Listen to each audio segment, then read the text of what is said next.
And the mics are hot. We are live. Good morning. I'm Merc. Lux is holding it down with me over there. Hello. How's everyone doing today? We have a lot of news. We're going to start every day, I think, with news by request. Good morning, everybody in the Discord. Good morning, Justin. Let's see here. As promised with the title, we have a look inside of the monster Jeffrey Epstein's Manhattan lair, brought to us by the New York Post. So let's hit play on this, see if we get some photos, some scoops, my BBs.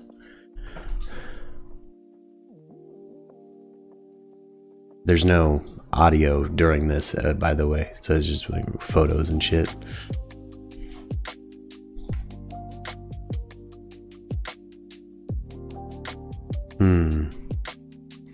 A photo of the duo kissing, which was displayed. Bizarre. Ooh.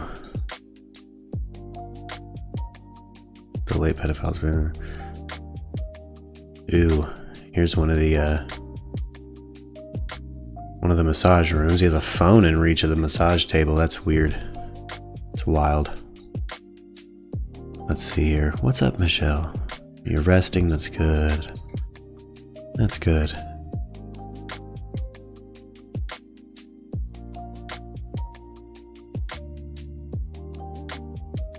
Ooh, some of the CDs had, handwritten labels with some sketchy stuff on them, guys.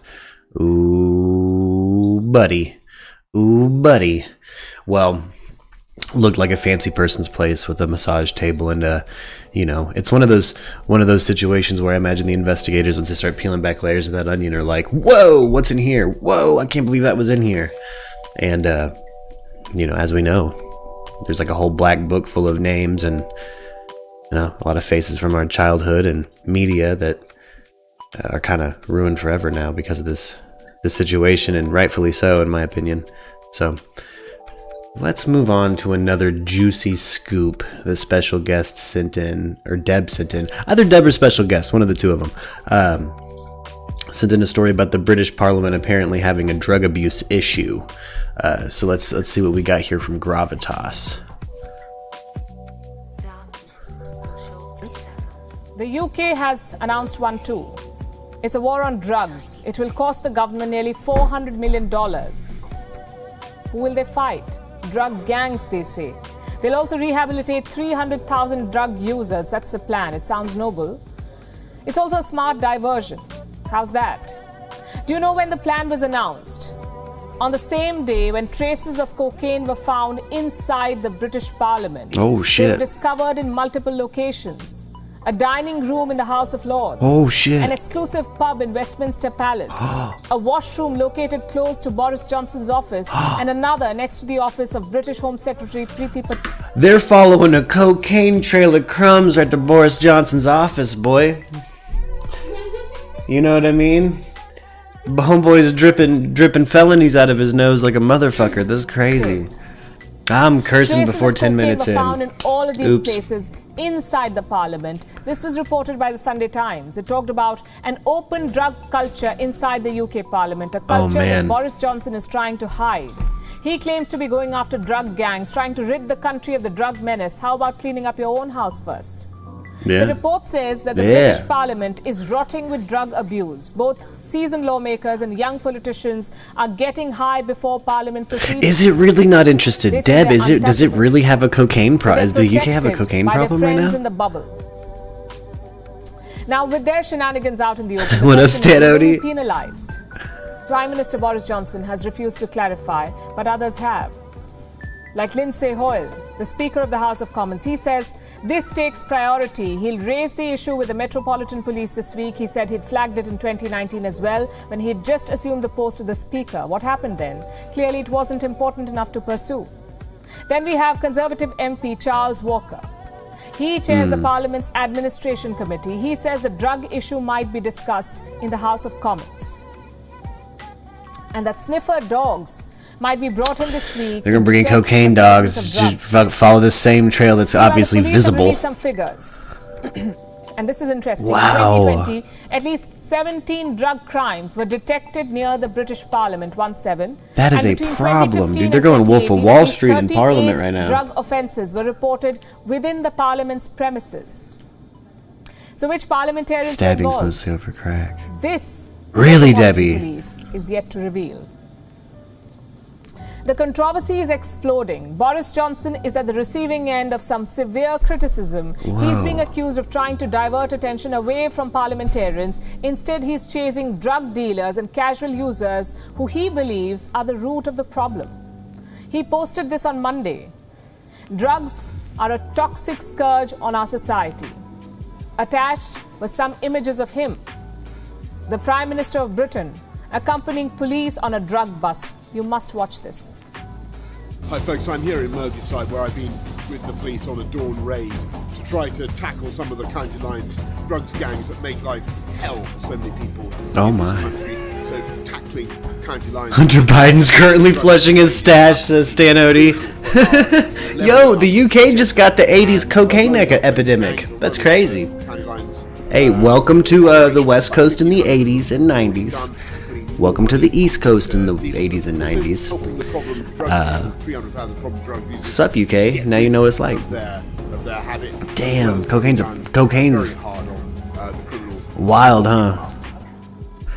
Cocaine Look at all over the Parliament. Him all dressed up And like the a Prime cop. Minister posing as a cop. Boris Johnson carrying out raids on suspected hideouts. The double standards are appalling. He's just Boris putting Johnson's cocaine in new his policies, pockets. Even more so. Under his new war on drugs, users of Class A drugs like cocaine can lose their passports for an indefinite term. You're stuck on the island. This is one of the proposals Damn. that has been made. Will this apply to lawmakers as well? Will their I smell a passports be mini revoked? series world Forget leaders that. exposed. Lawmakers Yeah. be given a drug test.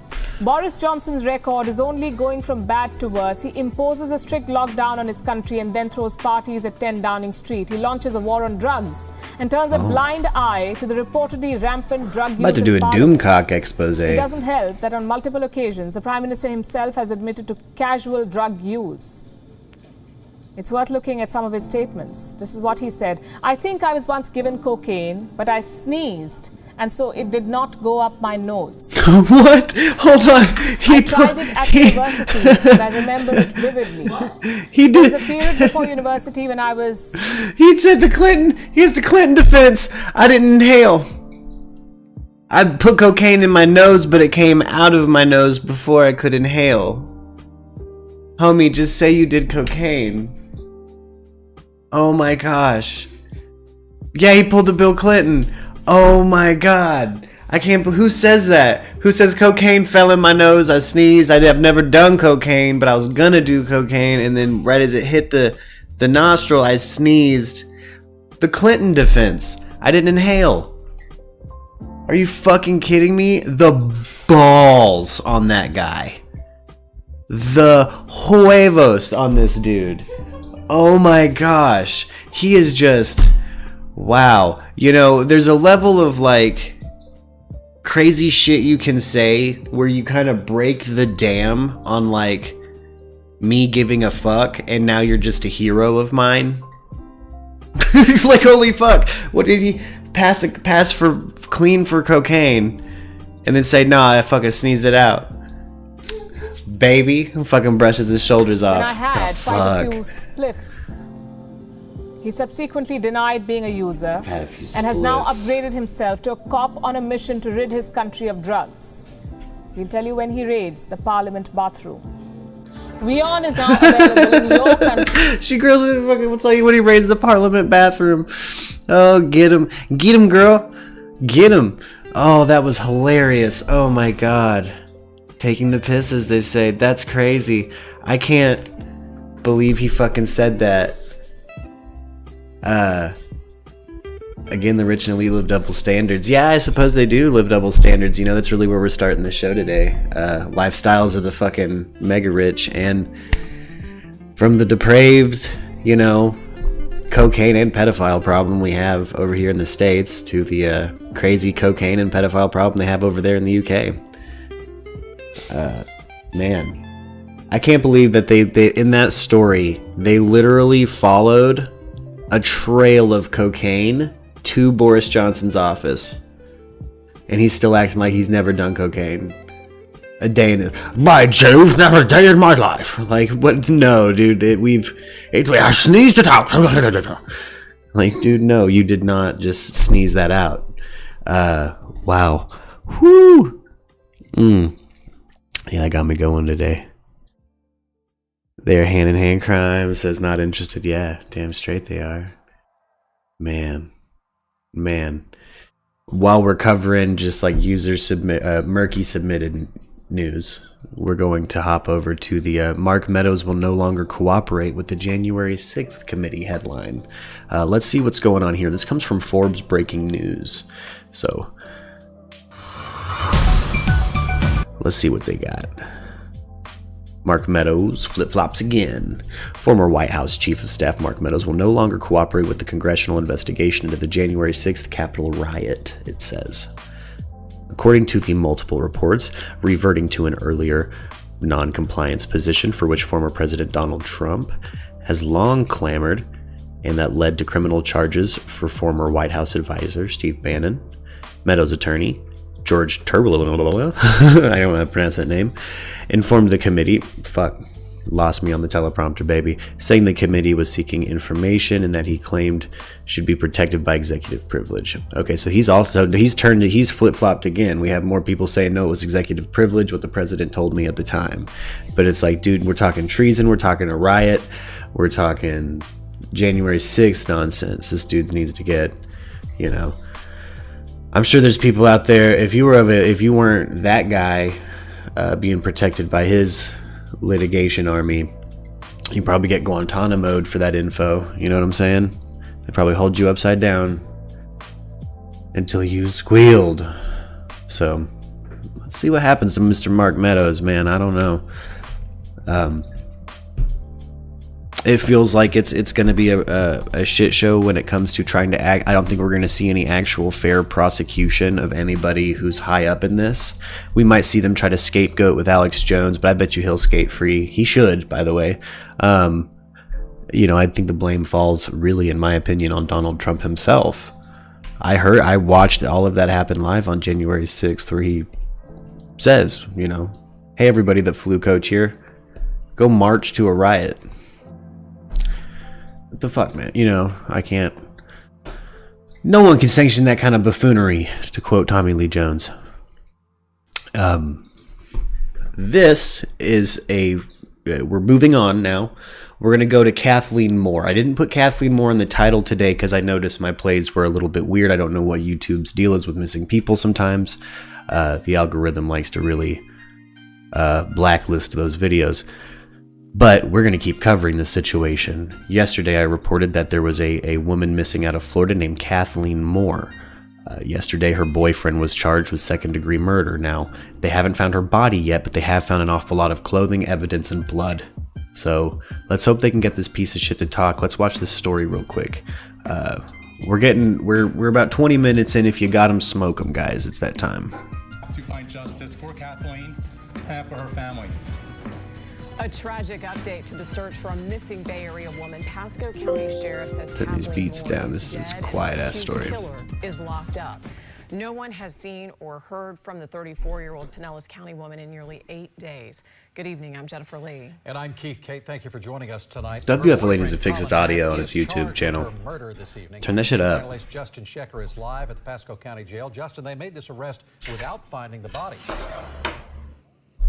They did, Keith and Jen. Good evening to you both. Investigators say they built their case against 30-year-old Colin Knapp with blood evidence and his inconsistent statements. From speaking with friends, coworkers over at Whiskey Wings in St. Pete and her family, it's clear a lot of people in this community care deeply about Kathleen Moore. And I'm really. Why'd he say it like that? Kathleen Moore. I love her with all my heart. In the days since her daughter's disappearance, Kathleen Moore's mother says she feared the worst. I had that gut feeling. It's like a mother's instinct, and you just know when you don't, when you can't sense your child's spirit. Karen Moore learned this missing persons case became a homicide investigation hours before Pasco County Sheriff Chris Nacco announced. We've arrested Colin Scott Knapp with second-degree murder. Colin Scott Knapp was his name. That's his face. He's a big portly dude. County Jail. Sheriff Nacco says Colin Knapp isn't cooperating with the search to find her body. Right now, you have an opportunity to do something positive when you had done so much evil. Please share with us right now where Kathleen is. After leaving with Knapp from a friend's house in Largo, Moore vanished in the early morning hours of Monday, November 29th. Through their investigation, the sheriff says detectives learned Knapp put clothing in the dumpster at the Port Richey Harold Seltzer Steakhouse where he works. During a painstaking search of the county, They're searching a fucking landfill. Found his blood-stained clothing they sent to the FDLE This is a shot of So it. yes, there was some blood evidence that was identified as hers on our suspect's pants. However, there's lots of blood that was located during this investigation. Deputies say that blood and other DNA evidence, along with inconsistent statements by Knapp, led to the probable cause for his arrest. The sheriff's office is sharing these photos of Knapp's Cadillac and truck as investigators continue seeking tips from the public. The most important reason to find the body is for the family. Moore's mother tells 8 on Your Side she wants her daughter to be remembered for her bubbly and outgoing personality. I truly believe Busting big that, cannabis farmers in Spain, huh? Have to take a journey, you know, and I just wish that Kathleen's journey didn't stop where it did. And the suspect, Colin Knapp, has a lengthy criminal history since 2004. Sheriff Nacco says he's previously been arrested for aggravated assault and domestic violence. Tonight, Knapp has requested an attorney as he sits behind bars here at the jail while he refuses to cooperate with investigators as they try to bring Kathleen Moore's body home to her family. We are live tonight in Pasco County. I'm Justin Shecker, 8. And that's the news there. They, you know, they got the man. They're pretty sure he's the piece of shit responsible. By that I mean there's like a massive amount of blood evidence. I realized that the clip I chose was kind of quiet, but you know, that's the news. That's so I'm glad we're at least pushing forward in an investigation and not letting another person in Florida just stay missing for fucking ever while we research while we search hard for an influencer, you know. All right, on. Word squid. All right, to lighten the mood here, we're gonna read this sent in by Umbra, Lux's brother. We have, could Viagra be used to treat Alzheimer's disease? I thought it'd be good to lighten the mood a little bit. Let's see. Let's just start right here at the top. New research suggests the erectile dysfunction medication Viagra could potentially be a promising treatment for Alzheimer's disease. The study, led by researchers from the Cleveland Clinic, found the use of sildenafil, a generic name for Viagra, was associated with 69% reduced likelihood of developing Alzheimer's disease. The findings from the study, published Monday in the journal Nature Aging, were based on an analysis of health insurance claims data of more than 7 million people in the United States. Researchers found that sildenafil users were nearly 70% less likely to develop the neurodegenerative disease than non-sildenafil users after 6 years of follow-up. Okay, so basically, if you keep that boner going, you'll keep the memories strong, dude. Keep that flame lit. Clack, clack, you know what I mean? Lord.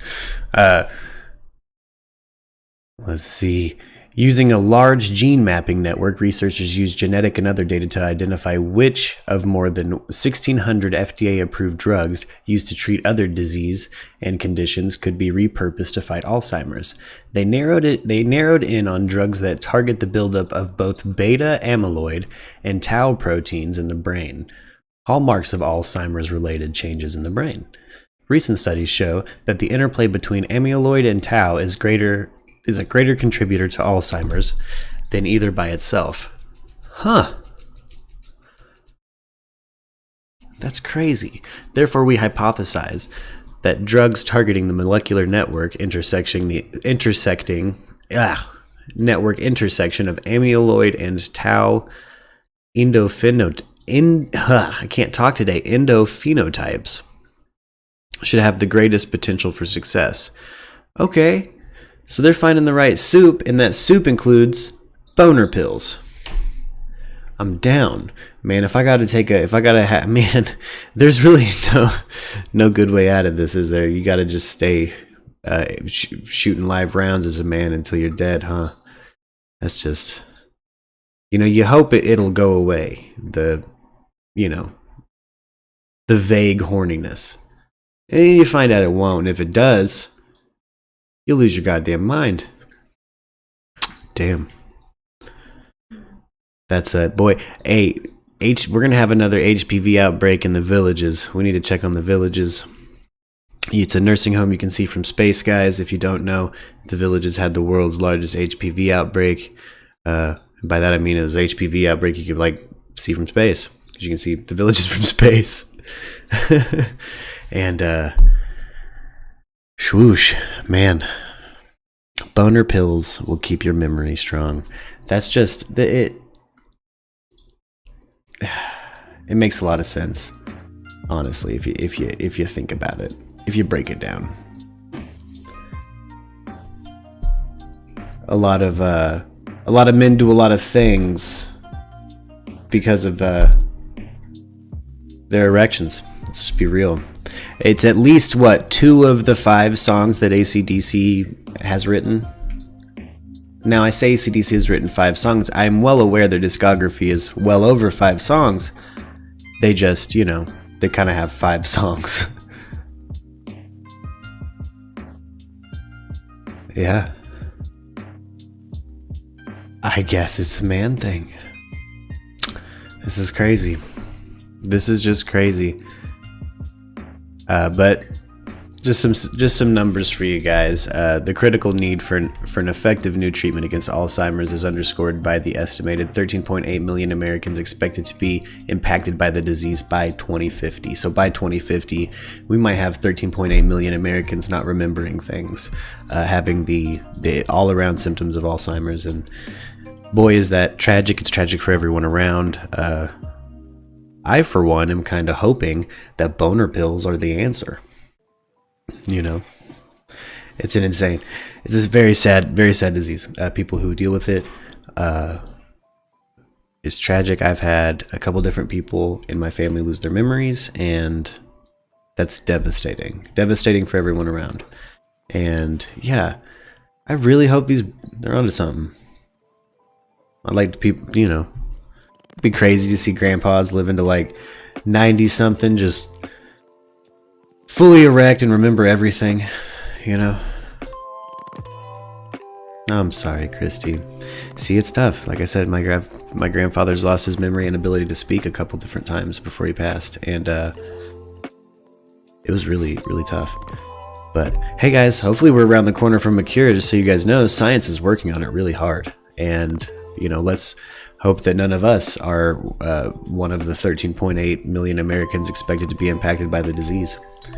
I think, not to be conspiratorial, but we kind of started the show off that way. I think it's weird how well they can track this data through insurance claims and what medications are working for people. And it's strange that they have a list of this person might be susceptible to Alzheimer's through genetic research. And then when they don't have, it's just interesting how we're coming to this conclusion, and the way that they're aggregating data alarms me a little bit, mostly for privacy's sake, but maybe that's a conversation for another time. Let's see, I'm going to kick the Discord open. What's up, Graph? What's up, Justin? How are you guys doing today? Hopefully you're feeling better, Justin. But I'm going to kick it over to calls here in just a second. While we're 30 minutes in, I'm going to get my plugs out of the way. We're brought to you by Atlas VPN and BARKBOX. We have an exclusive link in the description. Get yourself a deal. BARKBOX. It's a monthly subscription service where you can get treats and cool things for your pets. Atlas VPN. It's a VPN, baby. Don't let Don't let weird stalker types know what you're up to. Let's see. Norma Jean says the data collecting is a monster of its own. Yeah, you know, this is just to touch back on the way these insurance companies are aggregating data. It really feels slimy to me. Like, also with your analysis, when you have a urine analysis done, like a full spectrum analysis done on your urine, like the amount of things they know about you, and that's just to get a job, and then that ends up in a company, and then that ends up in the hands of these same people running this data, and who knows what the fuck they're looking for and looking at. Yeah. And it's an invasion of privacy, for sure. You did data stats for a job, Norma. Yeah. Yeah, data stat, that seems like statistic. You know, I would imagine you can get numb to what it is you're processing and aggregating, but at the end of the day, it's people's information and what they have going on inside their bodies and stuff. There's a whole level of like HIPAA and law we have protecting our medical privacy in particular, that some of that stuff kind of drives me nuts. That, ugh, you know. Yeah. And I think they use these systems of bureaucracy sometimes to really numb people. We know, since like we're in a kind of a post-Snowden world, so we know like this bureaucracy that, you know, they'll establish within these intelligence agencies or anyone aggregating data. It's just steeped in bureaucracy, so you're kind of pencil pushing, and you lose the fact that what you're moving is people's data. And, you know, shout out people like Snowden who actually come forward and are like, look, they're moving in mass people's info, everyone's info, and that's sketch. Christy says, I was denied a job because of my back that you broke 8 years before. Huh. That's crazy, Christy. See, the fact that they pulled that data, well, yeah, if you didn't volunteer that information willingly and verbally during an interview, or sign a thing saying they can access your medical records, then I don't see how the fuck that ain't. They can't.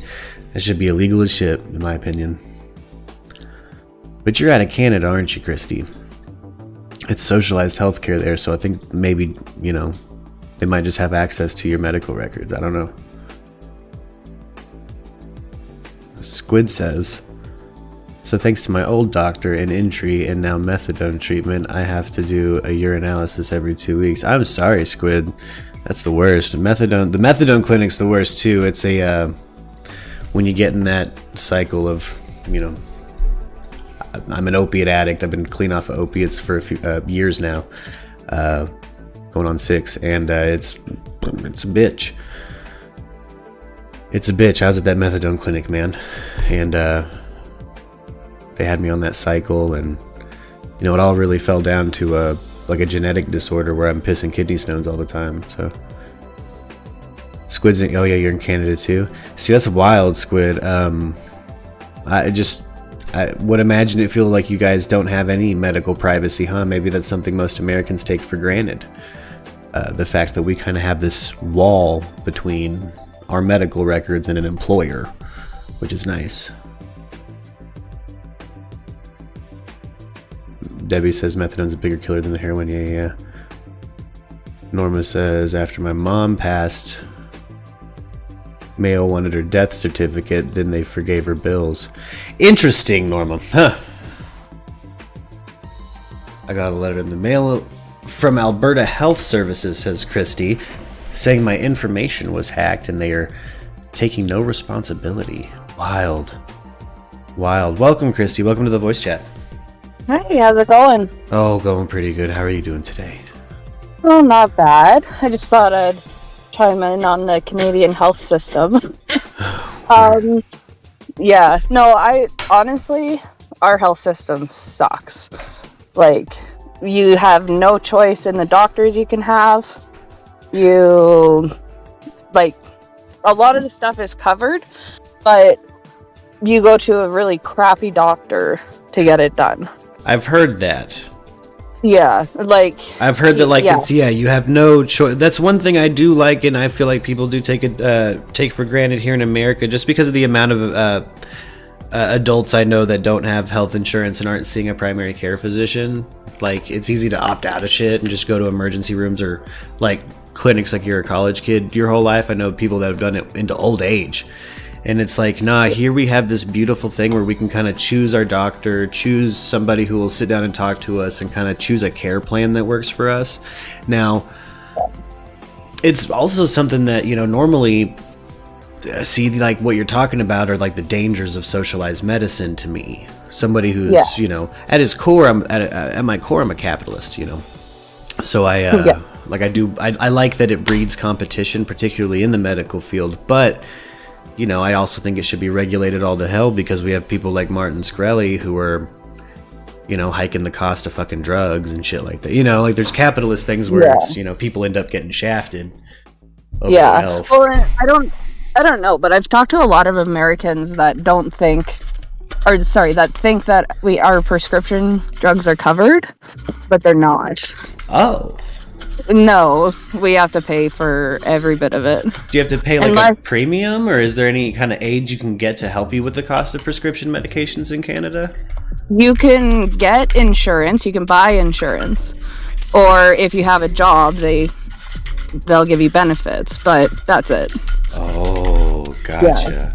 Gotcha. So they have like a hybrid system. So, and if you're not insured by someone good, you're either stuck like paying out the nose for generics, or okay, I see what I know exactly the kind of issue you're dealing with. I've been in a bunch of different types of medical bind, but this is why I kind of push for anybody who's an adult to have insurance and a primary care physician, and to go get yourself taken care of.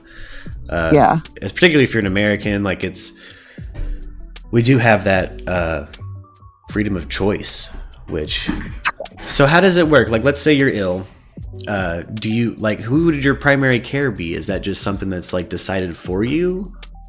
No, we can choose our own family doctors. Okay. But like, say my family doctor, who was with me through all of my pregnancies, he decided to just go to another clinic one day, and we can't find him, and they won't release his paperwork. So now we have to go find another family doctor just for like regular things. But like, I have a neurologist, and like, back to the prescription drugs, I was diagnosed with an incurable brain condition like 2 years ago, and my pills were $400 a week.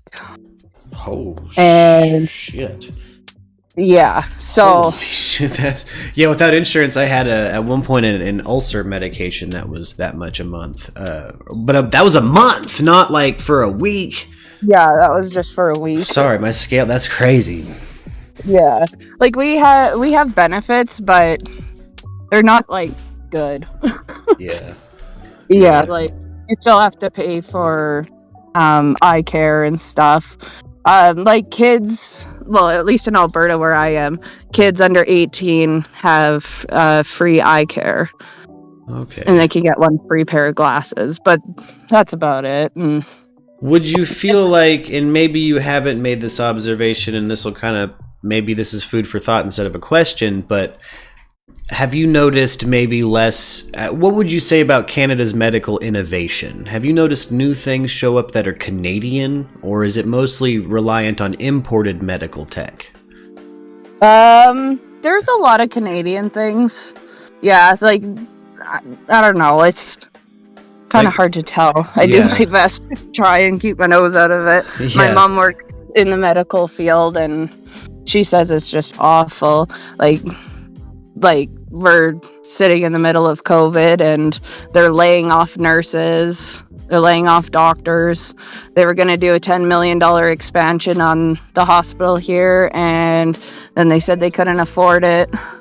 Dang. So that's really my big fear with the socialized medical system, is things like that. And we have like the Mayo Clinic here, and things that are constantly, it feels like, pushing new things, like having new things come out, and we're sending it off to other countries.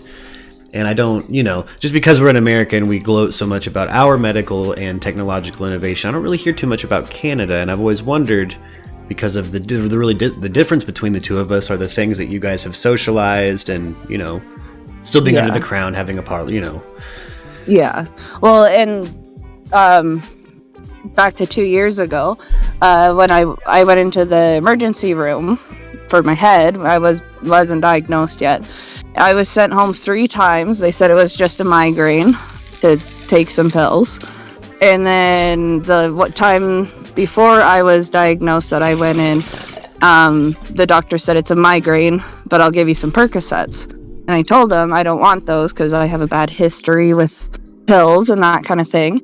And he said if I don't take them, I'm denying medical service and they won't see me there anymore. Yeah.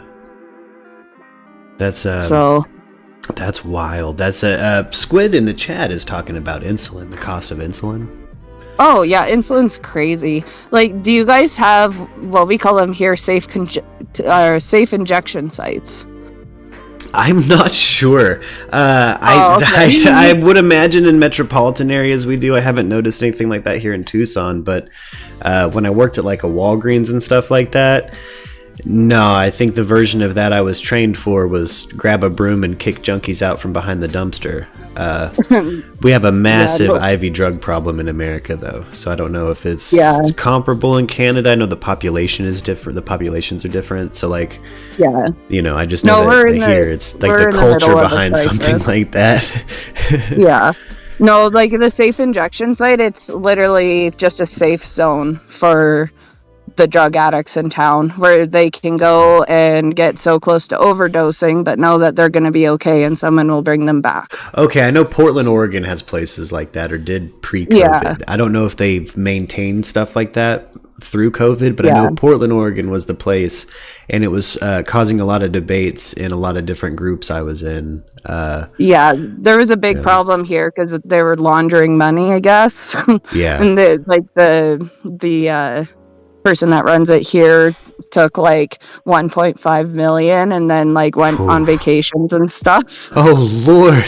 And it's supposed to be a take a penny leave a penny situation. Homeboy's embezzling. He's supposed to be helping junkies out. Oh good Lord. Yeah, and Lord. Like there's a couple nurses there that got caught selling drugs to the people coming in. Of fucking course. Why wouldn't you? And that that was some of my counterpoints in a little quick debate I had years ago about this thing, because we had a similar thing pop up in Florida.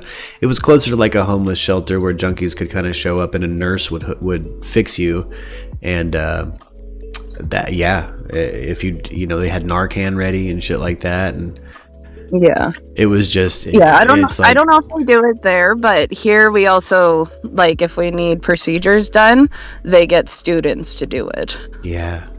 Like I had a spinal tap. The first time I ever had a spinal tap, they got somebody to do it that didn't know what they were doing. Whoa. And they just went in, like, no x-ray machine or anything. Just went in. Question, did they ask you if it was okay if a student did it first, or? Honestly, not that I can remember. Gotcha. But it's like, even when my husband was in the hospital and broke his back, there was always students watching, and like, I know that's how they learn, but when it comes to a 12-inch needle in your spinal cord, maybe they should know what they're doing. I always say yes to the students, and here anyway, from my experience, there's been times where I've been asked, hey, do you mind if the students come in and watch me do this? And it's like, I don't mind at all. One time, though, it was a urologist who had to check out a thing on my nuts, and that got awkward. But it's like, bring them in.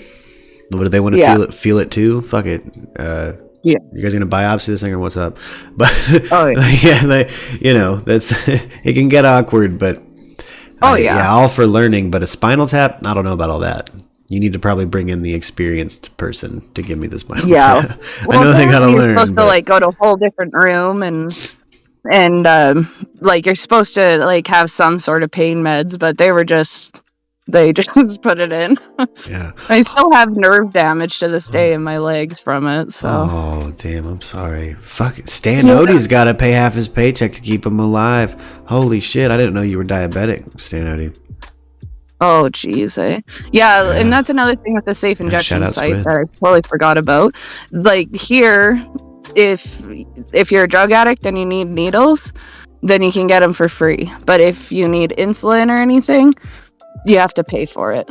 Whoa. And there was a guy here that was diabetic, so he went to the safe injection site and said, hey, can I grab like a couple needles? And they were like, well, what are you using it for? And he said his insulin. And they denied him because that's not what they do there. Whoa. That's not. They also that's give away heavy. They also give away party packages.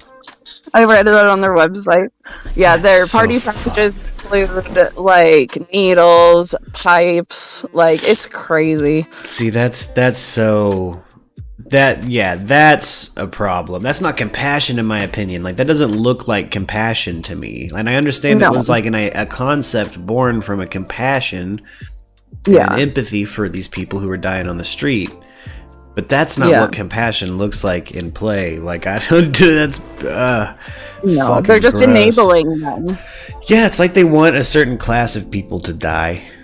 Exactly. Like, and that's kind of feels. what it seems like. But since it's got here, crime spiked like crazy.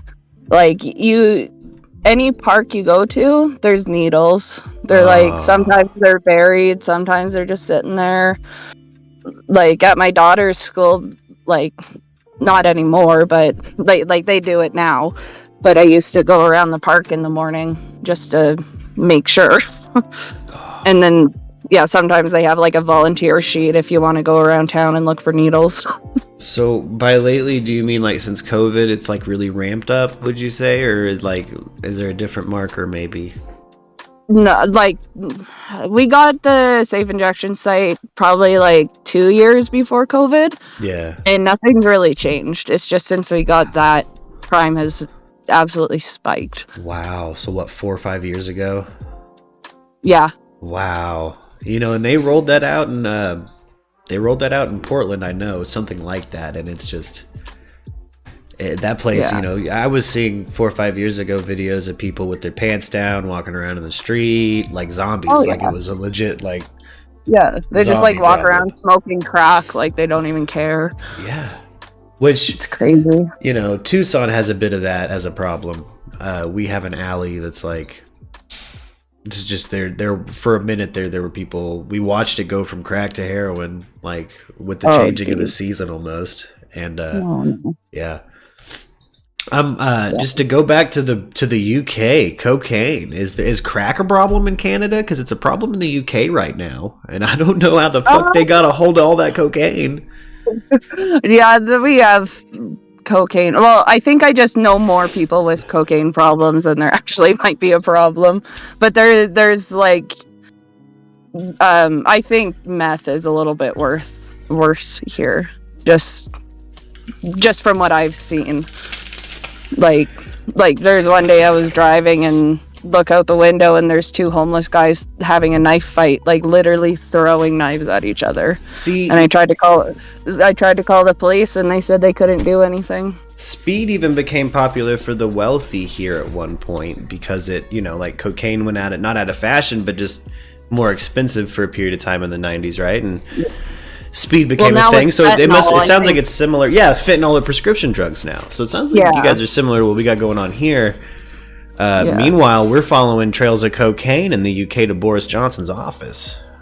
That's it's like the 80s I heard came late. Talking about somebody putting it in their nose, but like not inhaling it. Oh yeah, Boris Johnson gave the Bill Clinton defense and said, "I've never done cocaine. I mean, it went in my nose, but I sneezed and I never inhaled it." And it's like, it's not. No. That's not how it works. No, it's not. No. Was your face numb? His face was probably numb while he was saying it. Oh, probably. Drooling. He's probably on cocaine then. They cut to hit. They also showed a video of him dressed up like a cop, fucking busting drug dens. Jeez. with the cops, like rolling out with the cops. Like, dude, stop. We know he still won't confirm or deny how many kids he has or doesn't have. Really? That's a prime minister. Yeah, that's a little weird. Yeah, they still have a Trump going on over there, dude. It's fucking wild. Yeah. But with actual cocaine trails. Trump, it was like you just kind of have to assume what he might be on, because I'm sure it's a pill form or covered in ketchup and well done. I don't know. But yeah, whatever the fuck that dude was eating was some, I don't know. He almost looks like he has the energy of a used car salesman who found some cocaine he forgot about. Donald Trump does. Boris Johnson, I guess that's just the UK on cocaine. I know they had a problem in the past. Yeah. Debbie says used to be a bad heroin problem here, which that makes sense to me because of your proximity to the Arab states. You know what I mean? The Arab Emirates. Most people I went to school with died from heroin, including my brother. Now crack and knife crimes are killing people. That's crazy that crack showed up. Where the fuck from? That's like a South American thing when I was younger. Like, yeah, we never used to have crack around here either. Yeah. Hash, heroin, and opium makes sense to me on the British, for the British. You know what I mean? Like, that makes sense to me. Yeah. Because that's like import. You know, that makes sense. But the cocaine, that's having to go quite a ways, potentially. Yeah. Yeah, that's a long ways to go for it. Oh, word. Hell yeah. Squid and Stanody hooking up and fucking sharing that insulin connection. Boy, get that insulin plug. I'm glad today's turning into a magic episode. I've been, there's not really been anything like big news trending. They're trying to suppress the Ghislaine Maxwell story, you know? So... Yeah. I read a thing this morning saying that Chris Cuomo's wife was on his list. Yeah. Whoa, wait, what? What's Chris Cuomo's wife on that list? I don't know. What's she getting down But on? like her office number, her home number, her cell number, they were all on there. Oh. So I'm wondering if maybe that's another reason why Chris Cuomo got fired. Yeah, who's his wife?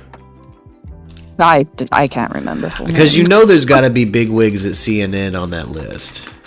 Yeah. There has to be, and they're barely covering that shit. Like all the major outlets, like everybody at the big companies are barely covering that shit. Like you got to go to the New York Post right now, which, yeah, you know, or the New York Times. Like that's, you know, this should be shit that they're covering, like doing like I'm doing, like reading the guy, having a reporter there fucking tweeting at him. You know, like I don't know why this isn't massive, and it's because I think there's higher ups in all regards. And yeah, it sounds like Chris Cuomo's wife was one of them. Now I wonder if she's on that list, like Naomi Campbell is on that list. I have no idea. Like if she was in some kind of circle, that just entertainment circle that partied there. I'm sure there were parties that didn't involve, you know, horrific abuse, but sounds like most of them did. You know, like sounds like a lot of his activity revolved around that. Yeah, well, we hope that everybody involved wasn't doing the worst. Yeah. Hope and pray it wasn't the worst, but oof. Yeah. What we got here? Was that Erica? Who's that? Stanody, what you got? Merc, you telling me Anderson Cooper could have been hanging out at the boys club on... Yeah. I would imagine Anderson Cooper's name isn't on that list because he's a Vanderbilt and he's got like deep intelligence agencies connections. Do you guys know that about Anderson Cooper? I didn't know that. Yeah, so his mother is a Vanderbilt. He was born with fucking security clearance. His first job was with Channel 1, and I forget, his special guest could run it down a little better than I. Anderson Cooper's actual kind of intelligence agency, like the crypto history of Anderson Cooper. This dude's been working for a long time, and you know, Special guest, here's a question. Why don't people ask more questions about Drew Barrymore's upbringing? Drew Barrymore, yeah, I don't know why Drew Barrymore hasn't outed everybody. Drew Barrymore's got the biggest black book potentially out of anybody. I remember as a kid, E! Entertainment Network had normalized Drew Barrymore's party life, they called it, but what they're referring to is her childhood. There were pictures of her as young as 5 years old, 5 to 8 years old, like smoking a cigarette in a club and dancing with adults. That's crazy. Like fresh off of ET and into a cocaine club, into Studio 54 and shit. Like there's no like, she has to have the biggest black book ever, you know? Yeah. Yeah. Well, I gotta hop off here. I just thought I'd come on, say hi, and tell you a bit about Canada. Hey, thank you for popping in and informing me a little bit about that medical infrastructure, because I just have some, I had some deep questions that it's like, from a perspective, I need like eyes on the ground. Like, have you dealt with this? So thank you so much for answering those for me. Yeah, no worries. Yeah. Hey. All right. Well, have a good day. Hey, you too. Okay, bye. Let's see. We got Squid down here. What do we got going on? Zeta says it is tougher to grow weed in the UK. Yeah, that's why I thought like hash was always popular, like over in the middle, like it's popular in the Middle East, or was, because it's easy to fucking transport. Was it here? I heard that Cuomo's wife name apparently in Epstein's black book. Sorry if I heard that here. Thought it was earlier though. Yeah, Squid. No, I just said it. Yeah, we were just talking about that. Yeah, she was 9 in Studio 54.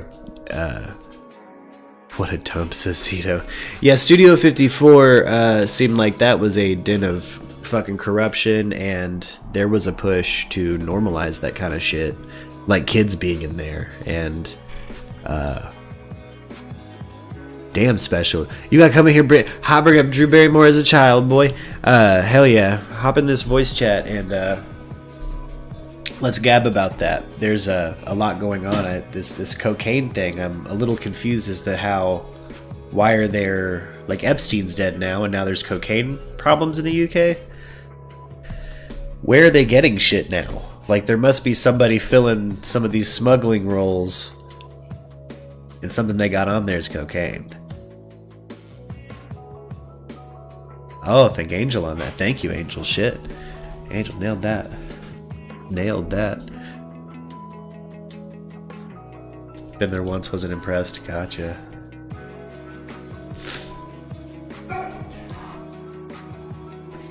Damn! The Queen says as long as she's alive, cannabis won't be legalized. Fuck. Man, I don't know what the Queen's beef is with cannabis, with weed, but look, man, it's not killing the US,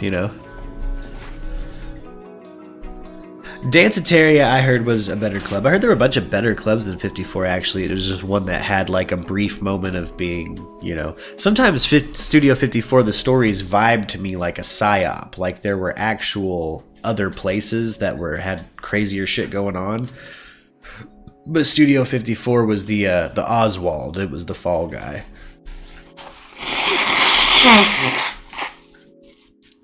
You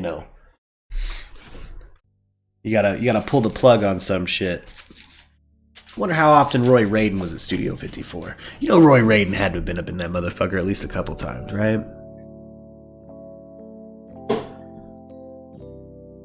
Rodney Bingenheimer's English Disco. But yeah, Zito. Yeah, Studio 54 seemed like a dump. The owner, when you have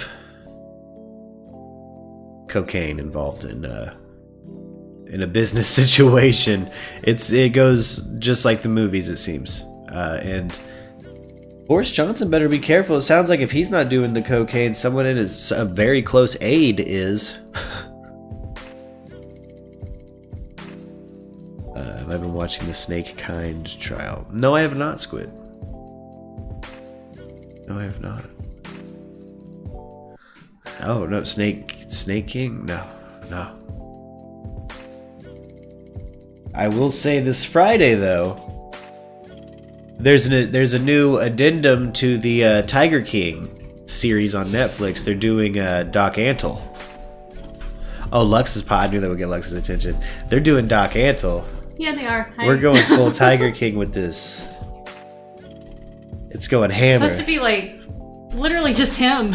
Yeah. So I'm hoping that it's going to be like just a big old Doc Antle shit show, just like season 2 was. Well, I hope they get more girls that left there, because you know he has to have like an ex-harem. Mm-hmm. That's like there's people that left, like that like, one. Yeah, like that one girl that they had. That, yeah, in season I know 1, they had the one. They've got to have more than that. He has to have had. Yeah.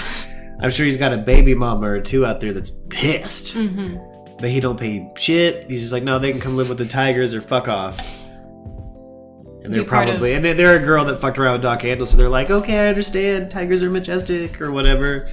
We're in a tiger sex cult. I get it. I told a special guest one time my problem with taking some professional hypnotists seriously is they vibe like Doc Antle to me. Like, it feels like their internal needs are that of Doc Antle. And I'm just not, I don't crave the Doc Antle shit at all. Like, I don't want to hear the way he got 99 problems. All of them are women and tigers. Oh my gosh, like the guy is so successful on tiger shit, like so successful to a point. There was a recent video, like within the last like few years, of like famous YouTubers going over to his place for one of their birthdays and like swimming with baby tigers and shit. I can't. Like, and I actually saw that video before I saw Tiger King. So then when I saw Tiger King and realized it was the same guy, I was like, that's fucked up. I'm hoping the Netflix series on Doc Antle gets some Hollywood people, because a lot of the movies that were shot with real animals when we were kids were Doc Antle's animals. They were Doc Antle's, yeah. Like Dr. Dolittle. Dr. Dolittle, Ace Ventura, all that shit. He was the dude on Letterman that brought animals. Yep. I remember Doc Antle, and I've heard stories since they've stopped using Doc Antle about how abusive he was to animals. Like, I've never heard anybody name drop Doc Antle, but I've heard probably 1,000 podcast stories. Like, there was a chimp on that set back in the day, and the long-haired weirdo that fucking was running the thing, like, he had this monkey drugged up. Craziness. Like, I know people got stories on Doc Antle. Like, season 2 set the bar very low. Very low for this series. Season 2 is almost not worth reviewing. It feels like they're just reviewing their own show. Yeah, it's almost like season 2 genuinely feels like they pulled a bunch of B-roll of all the OG people that were in season 1 and then just added people that wanted 15 minutes of fame. Yeah. Like, that's really what it felt like. It just felt like it was an add-on. I'm genuinely hoping that we have people talking about Doc Antle and the shit that he did for Hollywood. Like, it'd be really fucked up to not mention that. Yeah, it really would. If you're gonna have a whole series on Doc Antle. Yeah. You know, like, you gotta bring up the Hollywood shit. Yeah, I don't just care hope if that it fucks with Letterman. Letterman didn't know. Mm-hmm. I still love Letterman. I hate Doc Antle. Dude, fucking creepy. Mm-hmm. I hope Falcon Cuck left and they get an interview off of him. Does anybody remember Falcon Cuck from season 1 of Tiger King? Falcon guy. The Falcon guy. He's just sitting there watching Doc Antle plow like 8 women, just like taking care of falcons. You know, just a bird on his shoulder. He's a whole vibe. He was a whole. When that dude came literally out of the woods in the show, like because he walks out with the falcon, I was like, this guy. I said it out loud the first time I watched. I said, this guy. You know, this guy's cucked. He's cucking. He likes to get cucked, and he likes falcons. It's the bird guy. I'm a bird guy, so I can tell when there's a weird bird guy around. If I'm out looking at pigeons and there's another guy there, like, talking too much about pigeons, it's like, I'm not gonna fuck your wife, dude. You know what I mean? Yeah. Oh, God. But yeah. Anyway. That's funny. You talking about Lord what? Boudregar? I'm talking about Falcon Cuck, yeah, the guy with the falcons. there's some interesting characters on Tiger King for sure. Again, he wasn't necessarily a standout, so a lot of people don't remember Falcon Cuck. I like big predaceous birds, and he's the dude that showed up with the big predaceous bird on, so I was like, cool. But I wasn't cool in the way that would imply that I would drop all my shit and work for free in a tiger cult. You know what I'm saying? Like, that guy's fucking such a trip. That guy's such a trip. Oh. Hey, I'm loving all the love in the chat right now, Squid. All you guys. I love all you guys. Michelle. Community. Love you guys. I'm going to kick over to a quick ad break real quick and grab a drink. Be right back.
This track always feels like some kind of, I don't know, spooky detective music. This beat comes on a lot on the channel, and it feels like some serious lowdown creeping.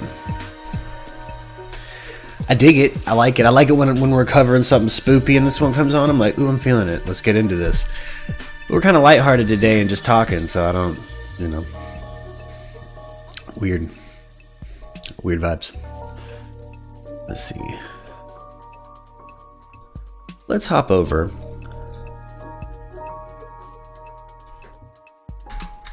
And just see what is trending in the news. Okay, we got some breaking news. Is back on Kathleen Moore. There's been a body found. Damn it. Oh shit. Found near her last known location. We don't know if it's her yet. It's not confirmed, but let's see what we got. Let's see what we got. JB's on it as usual, man.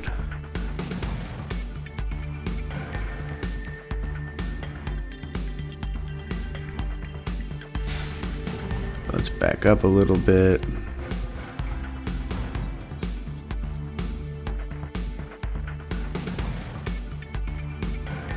Let's see here. Side of your screen.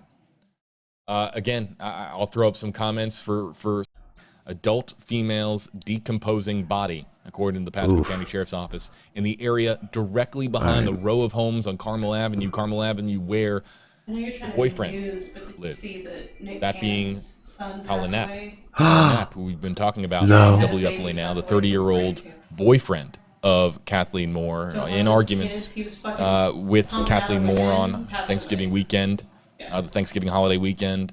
And you heard Chris Nacco, if you were with us last night, you remember how he opened up the press conference talking about how domestic violence is an issue that requires more attention. And he highlighted how this was another story impacted by domestic violence. And I tweeted out last night resources for those impacted by domestic violence, domestic abuse, resources available, including in Pasco County. The Sunrise Shelter of Pasco County is an available resource for people, a shelter for victims of domestic abuse. So very important that we highlight that component of the story that we are now covering. Kathleen Moore's homicide, and an update coming your way in 1 hour from right now from the Pasco County Sheriff's Office, and we'll be live with you on WFLA Now to bring you. So he said that 23 minutes ago. We should be getting an update here soon on the live. Let's get to some of the questions and comments that have been coming in. Oh my gosh. So we're just going to keep that rolling. Just going to keep that rolling live. That's wow. Some tragic shit, man. I'm really glad we're getting, again, at least an end to this for Karen Moore. Karen Moore is the mother of Kathleen Moore. We saw her speak earlier on a video, an interview for the news. And yeah, sounds like they got the location of maybe where she's at from this piece of shit. And I bet a confession soon to follow from him. I can't believe shit. Dude, WFLA. Florida's just constant. It's like, I know because of Brian Laundrie, my algorithm is probably permanently stained to follow Florida news.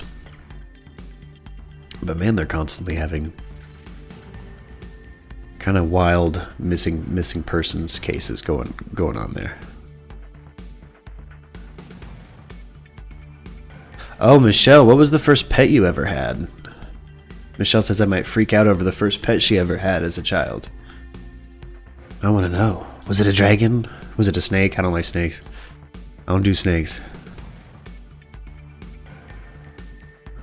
Huh?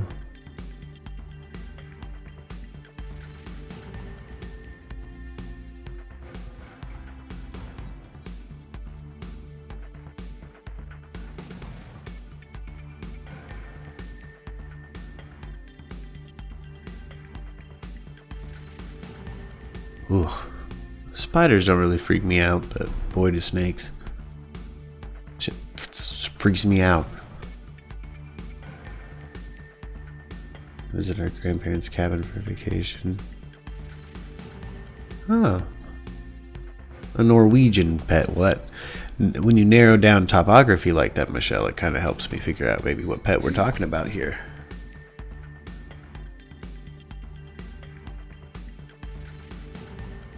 Ah, a bat.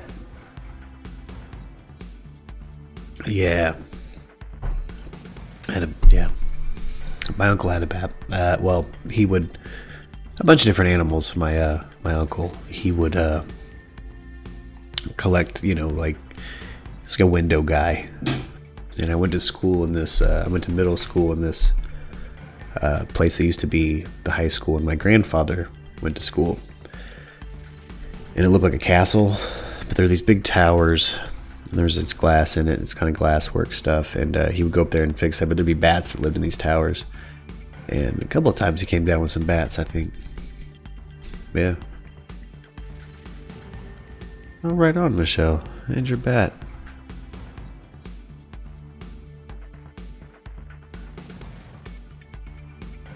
Man.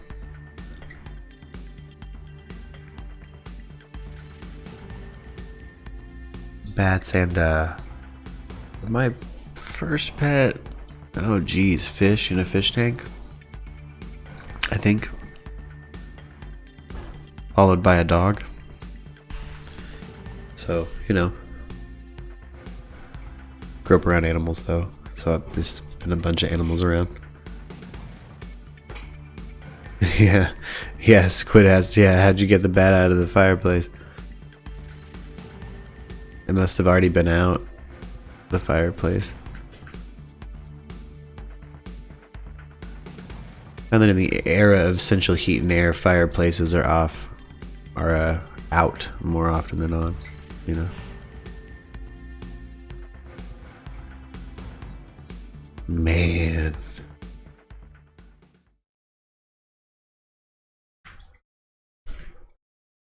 Made sure the fireplace was off and then crawled up to get him. Damn, Michelle, word. You little partially burnt bat.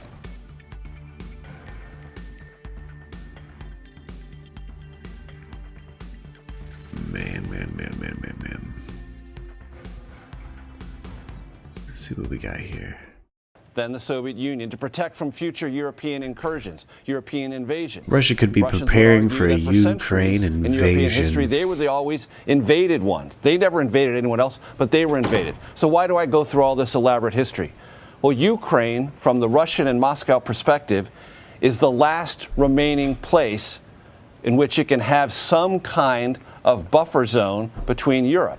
Not that Europe is particularly hostile right now, but in the Russian mentality, it's deeply important and deeply symbolic to its own territorial integrity. So the Russians say, keep the Western interests out of Ukraine, leave it to us, and we will be satisfied. Yeah. Well, what do the Ukrainians have to say about this? Their attitude is we're drifting more toward the West, and happily so. We don't want to be in the Moscow Squid, Russian that sounds like a orbit panic any longer. move. So they are caught between this history in Russia, the Grandpa, what are you aspirations doing? of the West, and their own aspirations to become less Russianized and more Westernized. That's all part of this conflict. I know it's a lot of deep history there, but it's not irrelevant. It's very relevant from the Moscow Russian perspective. Yeah, no, it's very important to understand all of that because, of course, that impetus from Ukraine to move towards the West is something that the Kremlin obviously does not welcome. And so, Major, U.S. officials say that they plan to hit Russia and its banks with economic sanctions as a deterrence to any sort of military offensive. How effective would sanctions like that really be if the Kremlin were intent on invading Ukraine? So they're only as effective as they are universally applied. And one of the great conversations and the most important behind-the-scenes conversations going on right now is between the Biden administration and the rest of Europe to make sure that if sanctions are applied, they are applied as universally as possible, meaning no gaps in the Western economies in the application of these economic sanctions. The more widespread and universalized sanctions are, the more effective they are, the more that they bite economically. They're not in the large measure a deterrent, but they are a punishment. And after Russia used those tactics to invade the eastern part of Ukraine and essentially take it over, there were economic sanctions applied. That deterred Russia from further aggression in Ukraine, but it didn't reverse anything that they had already achieved. So there's a mixed record on economic sanctions. The great complication for the Biden White House is there are a lot of European relationships with the Russian economy and particularly energy supplies. We're going to pop back over to WFLA here in a second. It's just very dominant issues. We got a few more One minutes. are higher energy prices So the sheriff comes and lower on. supplies. Well, Russia is a potential answer to both of those by increasing supplies. Oh, you Well, named that the bat gives them Bjorn? leverage right I love now in that. this entire economic sanctions conversation. Because if the Europeans anger the Russians so much with economic sanctions that they increase the cost of their own energy or diminish supplies because Russia closes off the spigot, well, that becomes a domestic political problem in Europe. So it's a very, very tough balancing act for the United States right now. That's why the preeminent goal of the Biden White House, Look at Putin no here. invasion of Ukraine, calming things down. Boy, looking like he's withdrawing had a those bunch of forces, facelifts, honestly. And moving things to a calmer, less hostile frame of Putin's reference. permanently And pussy-eyed Major, from all the is military facelifts. action completely off the table? Got that brow high and tight, The like his Ukrainians have been very jeans. clear about this, and they've also made it clear in their public statements in the last Lord. couple of weeks that they are not, quote unquote, I know some the Russians just look patsy like they that, but might have that's been when Russia used those maybe he's born with guerrilla-type it. Maybe tactics Putin paid for that to shit. invade the eastern part of Ukraine. There's been a lot more westernized military equipment moved into Ukraine. There's been much more aggressive American instruction from military advisors. Ukraine says, you know what? We're not large enough to repel in toto a Russian invasion, but we can make it very costly in terms of money and in terms of blood. So the Ukrainians have said to Russia, don't think that you come in here and do so and just roll us over. That's not going to happen. There'll be tremendous costs for Moscow if this, in fact, is carried out. And the Ukrainians themselves have what said, up, Chief? you can't rule out anything. We got a Kathleen Moore update. She went missing, but they've located a body, and we're getting some updates on a missing person here in just a second. Right now, we're talking about Russia, talking about taking the Ukraine as usual. That's Russia as usual. Putin looking like he's had 10 facelifts. You know, and that's really all we got going on today, baby. How are you doing? Oh, not too bad. Hell yeah. Just hanging out. Hell yeah.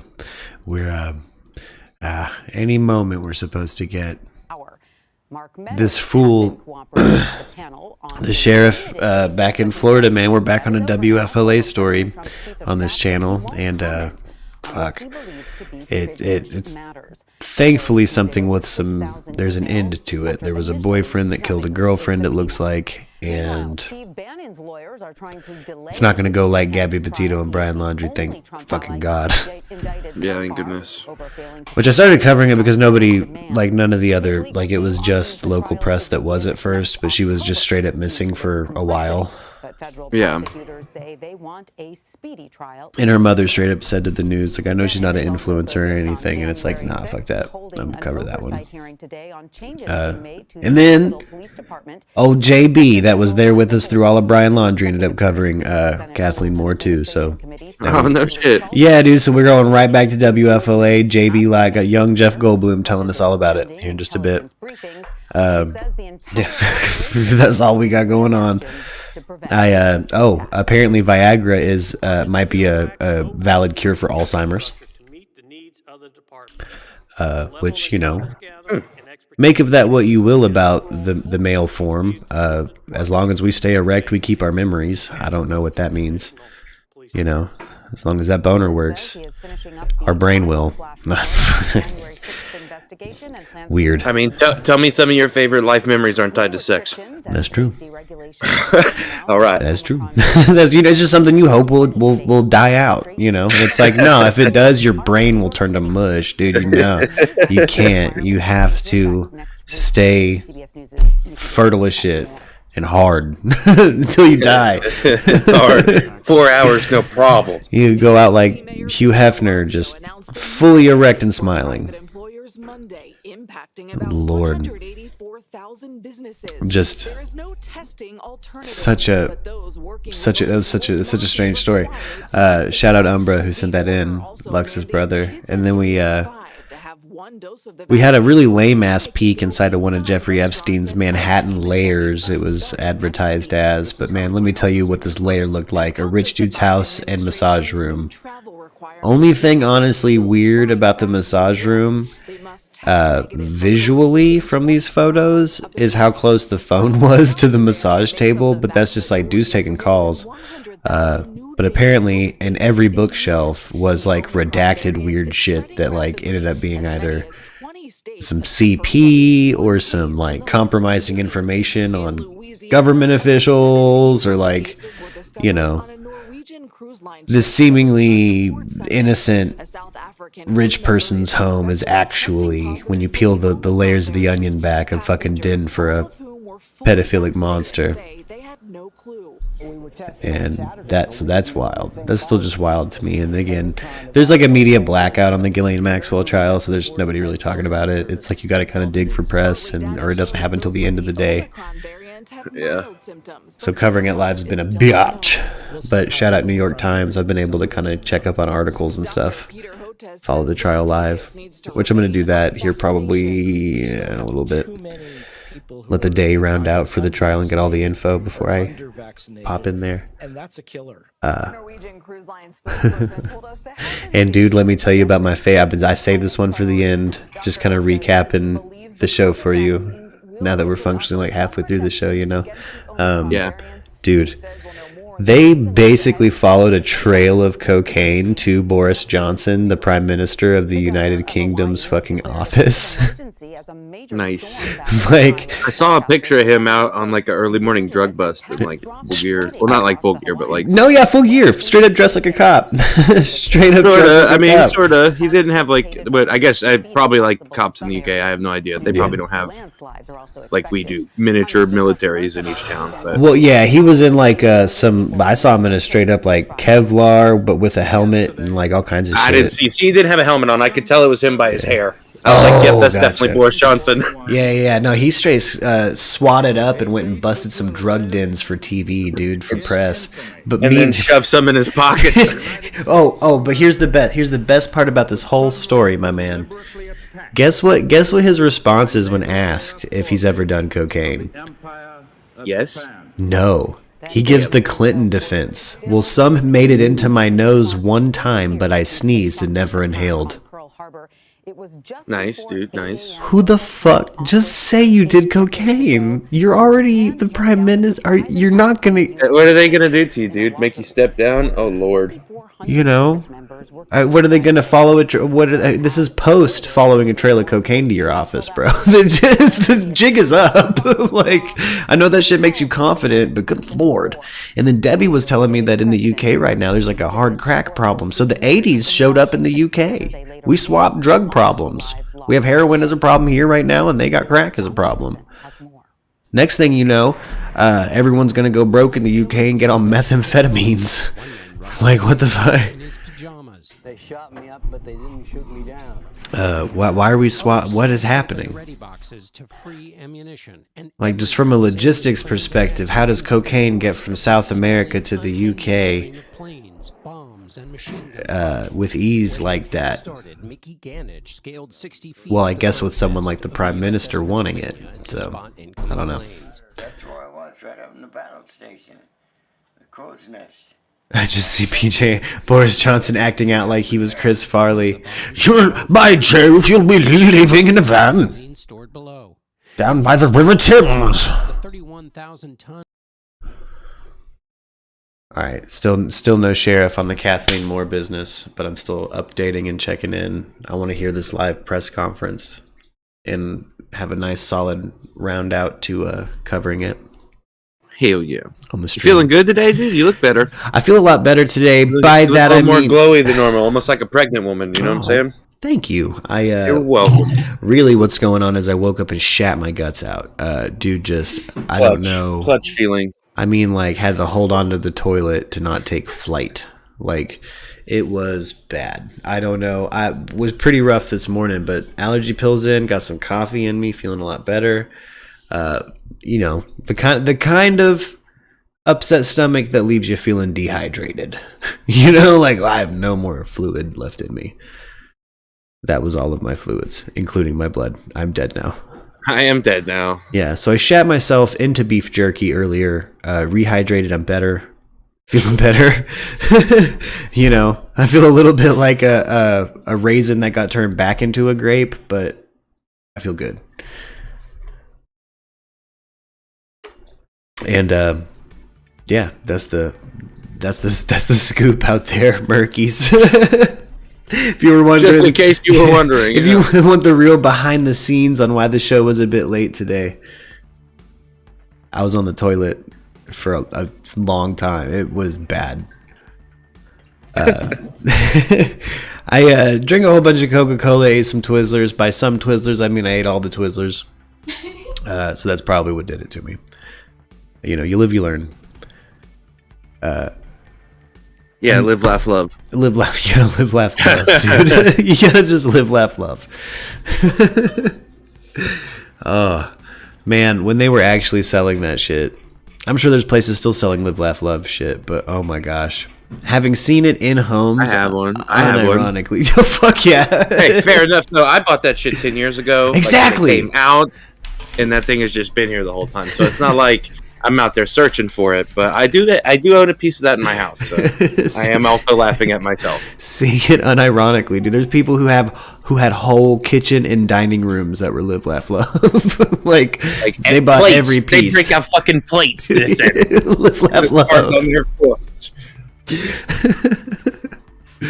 Oh, they got the Bob. Talk about I might get the Paula Deen kitchenware set. I don't know. Might fuck around and find out. I don't know.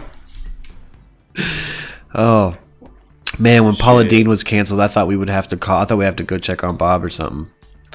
Bob was all right. Yeah, I was like, yeah. Bob don't give a shit. Yeah, he probably maybe a little. He was but not enough. It's not like Rachel Ray getting fucked with. You know what I mean? Yeah. Which Paula Deen kind of deserved to get canceled. I didn't know that about Paula Deen. It's like finding out your auntie's hella racist. You're like, oh no, I didn't know that. Here's the thing: everybody at some point starts to live too long. Yeah, I feel like Paula Deen's biggest crime was living too long. I feel like when she was young, she was very progressive.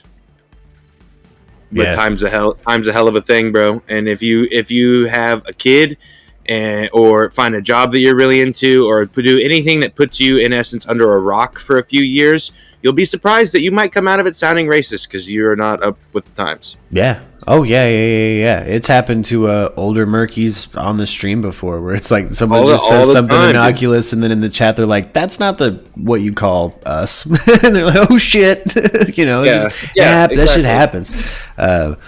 He's lived too long. It's straight up, Paula Deen is definitely a antique. She's a museum piece. And now she's canceled. Just like the owner of the Clippers, bro. Like, he said all that shit that was crazy. But if he had said that shit in the 70s, he would have been crazy on the other side. Yeah. You know what I'm saying? Like, he would have been so super left-wing crazy, you know? Dude, all I can think is Paula Deen secretly juicing with acai or something. Because how do you eat that much butter every day? I've seen it. Like, I've watched you eat butter every day with Bob every morning for like... sticks upon sticks of butter, dude. Yeah, like seasons of the shit. And how are you alive? What are you doing? Is it Cheerios? Is it baby aspirin? What do you do? How is your heart working?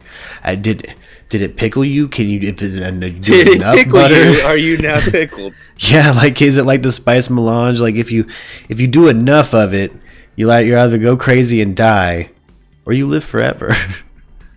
Or like, the sleeper will awake. I don't know. It's not a very enlightened person. Maybe butter's not the spice melange. Maybe it's some kind of racist ass cow fuel. But hey, butter's good, bro. I love it. I love butter. It's weird to get here in the middle of a desert. I'll tell you that. Coming from a rural area where it's like beef and dairy and stuff. You want some butter?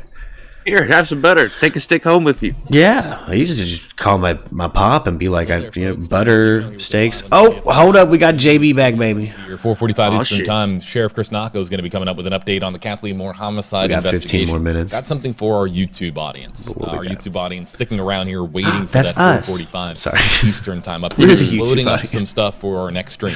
But I want to show this to you. If you're watching on YouTube, this was the arraignment. It was a very brief arraignment. It all happened in 16 seconds when Colin Knapp, seen here on the right side of your screen, was arraigned today and denied bond by a judge in Pasco County. But I want you to listen to, we're going to play the 60-second clip. The arraignment lasted 16 seconds. Yeah. 10 seconds. Dude comes out like an auctioneer. Gavel. That might have been something passed to the judge to let him know, perhaps, that a body dude was must be hella guilty. But you decide for yourself. This is around 12. His defense attorney today, puts goggles on Pasco County, and then just win. 60-second arraignment of Colin Knapp. Oh, 60 seconds. Okay. 60. Okay, thank you, Colin Knapp. That's still very quick. That's still quick. That still feels like auctioneer. Like, how you get a defense attorney's in a fucking racing suit and goggles, just like murder in the second degree, and you've been set at no bond in this case. Do you wish to have an attorney to represent you in this matter? Murder in the second degree and no bond. Can you afford one, sir? See, now when they get the body, they're going to charge him with how he disposed and stuff like that. I guarantee it. Yes. unlawful dumping, all that shit. All that oh shit, yeah, all that shit. He probably parked in a handicap after hours at that. You know what I'm saying? Like, he's gonna catch him whatever. The guy probably did a bunch of shit. I'm aware of that, counsel.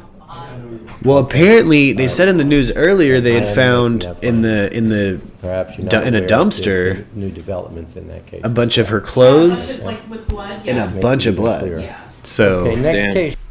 New developments in this case that makes it even clearer are the words of the judge who denied bond. Makes it to even Colin Knapp. clearer. You also heard there that he doesn't have the financial means to hire an attorney, or at least he denied Gotta the hiring get of an attorney a public represented by a public defender in Pasco County, Florida. Gotta get a public defender. We are about 13 minutes away from Pasco County Sheriff Chris Nacco. That's coming up here next, everybody, on WFLA Now. We'll continue to stay here with you. Broke live on ass YouTube. white boy, dude. Is coming up. This one kind of hurts a little bit more, but that's just because I take it personally. Yeah. Like, Yeah. it just sucks. I didn't even know it was an interracial couple at I first didn't until either they until caught this dude, and then I saw the dude and I was like, well, that's just an independent weird. Oh, they're kind of weird. That was the boyfriend. Obviously, I don't want it to be specifically focusing on the fact that they're an interracial couple, but that did hit pretty hard. Yeah. Yeah. Finding out. Yeah.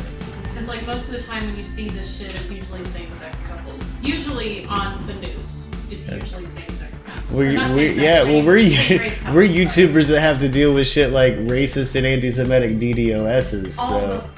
All the fucking time. So, yeah, absolutely valid to bring up the fact that it's an interracial couple because. And just knowing that there are still views from people that are still alive that are like so negative with interracial couples. Yeah. And like, the fuck? Like, you're sitting out here basically being like, well, we can love whoever the fuck we want to, like race-wise, and then you turn around and murder. And then murder your girlfriend. Like, Yeah.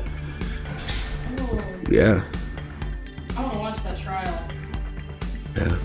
Oh, Squid's still listening. Had to go grab his kid from school. Word, Squid. It's hella unfortunate, this one. Dude seems like a prime piece of shit. I will say that too. Like, say that about a lot of people that murder other people because, you know, that's what he is in the moment. I wonder if I could get a Bluetooth. A Bluetooth mic? Yeah. They make all kinds of stuff. You get like a whole podcast. They make all kinds of cool shit. Microphone wise. But you can unmute yourself on Discord. I'm also kind of rambling over here. About work. Nothing wrong with rambling while working, lady. Sorry. She might sound off mic. Lux is over at the other desk set up working. But get after it, make that money. Yeah. If anybody couldn't hear, she was just particularly set off by this one as an interracial couple, and it's like the amount of heat you get sometimes being an interracial couple, even in this day and age, is ridiculous. And this motherfucker goes out and murders his girlfriend. You know, it's just something that hit home. I had no clue that it was an interracial couple when I started covering the story, and when it did, we won't lie, we were both like, oh. That's the boyfriend. Yeah. Like, that's the boyfriend. It hit home, yeah. Like, oh shit. What the fuck happened? And it's second degree, so it sounds like they've got some kind of clue that it wasn't premeditated. Mm-hmm. A fight turned into a homicide. And then he hid the homicide. So I don't know. I know these choppers have to be tired. In Florida, these choppers got to be tired of looking at these same spots of fucking woods. About these dead bodies, man. There's just keep police there all the time in all these reserves. I don't know why is there this much. I don't know. Constant aerial surveillance in Florida. See, they've got part of this dude's backyard tapered off, or is that someone else's independent canopy? It might be just someone else's canopy, but it looked like maybe the police had a canopy, but that bitch might be pink. I don't know. Lordy. All right. Well, dude gave an update on the quickest arraignment ever. I bet JB was just like me and a little bit bummed. Like, damn it. That arraignment got to be so fast. I got to do something before this fucking dude gives his press conference. But the judge did drop a little juicy bit of details. Like, we know a whole lot more about how this shit went down now. He's broke as a joke. The boyfriend's also broke as a joke, which, you know, I'm white and broke as a joke. He can't afford a defense attorney.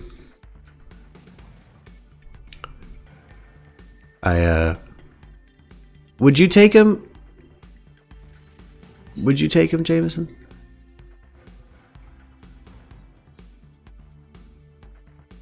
I wish Jameson was here with us, actually. Been missing Jameson lately.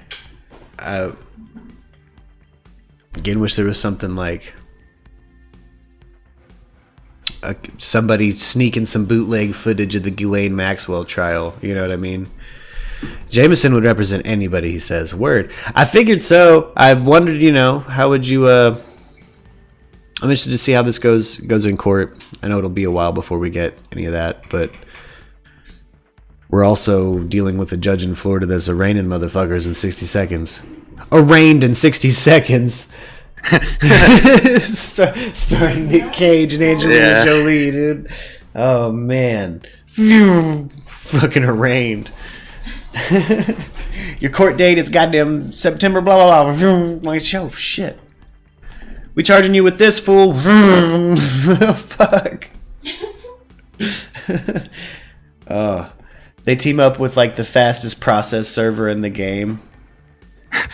Dude can, like, fucking, in less than a minute, get you to confirm who you are and serve you with papers and bounce out. Drift while doing it. Like, in a drift is like, are you so-and-so? And it's like, what's happening? Yes! You've been served, bitch. Gone. Yeah. That's the new mashup we need. It's like Law and Order, but it's also like Fast and the Furious. Yeah. Arraigned in 60 seconds. James says, I have personal views about people like school shooters, but I'd still defend them vigorously. Yeah, Jameson, yeah, no, absolutely. You'd still work that shit to the end of the days. Now, let's say, Jameson, hypothetically, this guy wants to plead innocent to second degree. How do you think this will play out? Number one. Number two, how would you defend him if, you know, he was innocent? I know you probably need more details about the case, like we all, you know. I know I couldn't speculate, that's why I'm asking. But how would you defend this dude?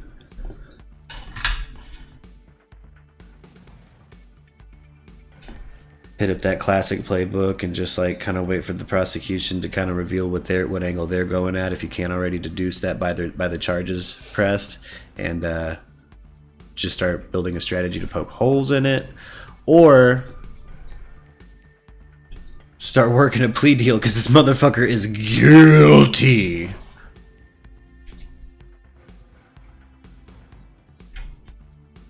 I'd empty the playbook on Crumley. We would launch a full-on defense if the parents inspired and radicalized him.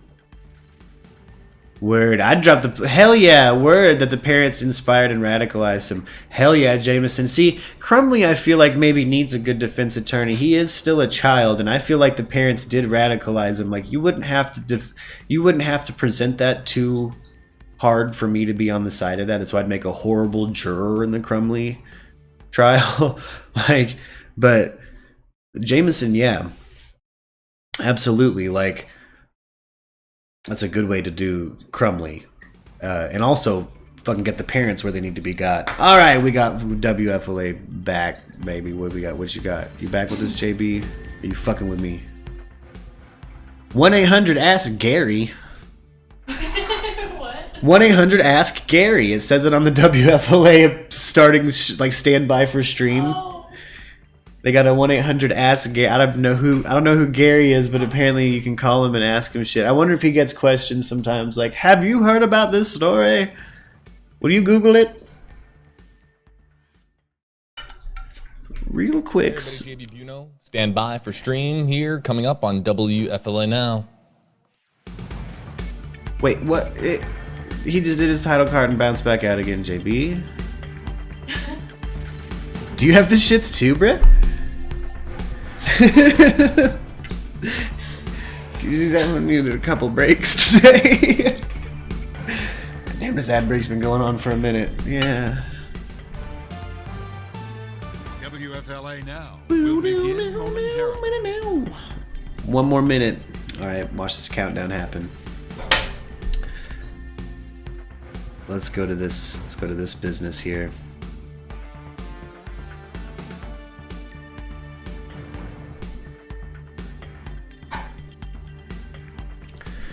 Some hype-ass news music. Who composes this free use rights news shit, I wonder? For WFLA. You can find a bunch of different stuff like this around, you know. Like free use. It's just like, you know, got the timpanis in there. Bum bum. WFLA Now will begin momentarily. Perfect for a motherfucker to say something epic like free churros in the quad.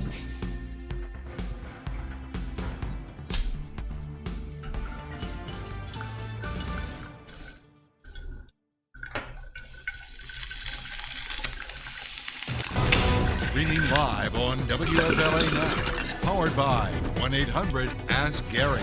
Oh, it's powered by 1-800-ASK-GARY is a company. From a Pasco County Sheriff update. They could sponsor me. What's up, Gary? Investigation after hit up an your adult mans. female's decomposing body was found right here in this spot that you're looking at from Eagle 8 HD moments ago in a wooded area near the home of her boyfriend, the man arrested. Oh, we've seen the spot, in her JB, and I think homicide. you know that.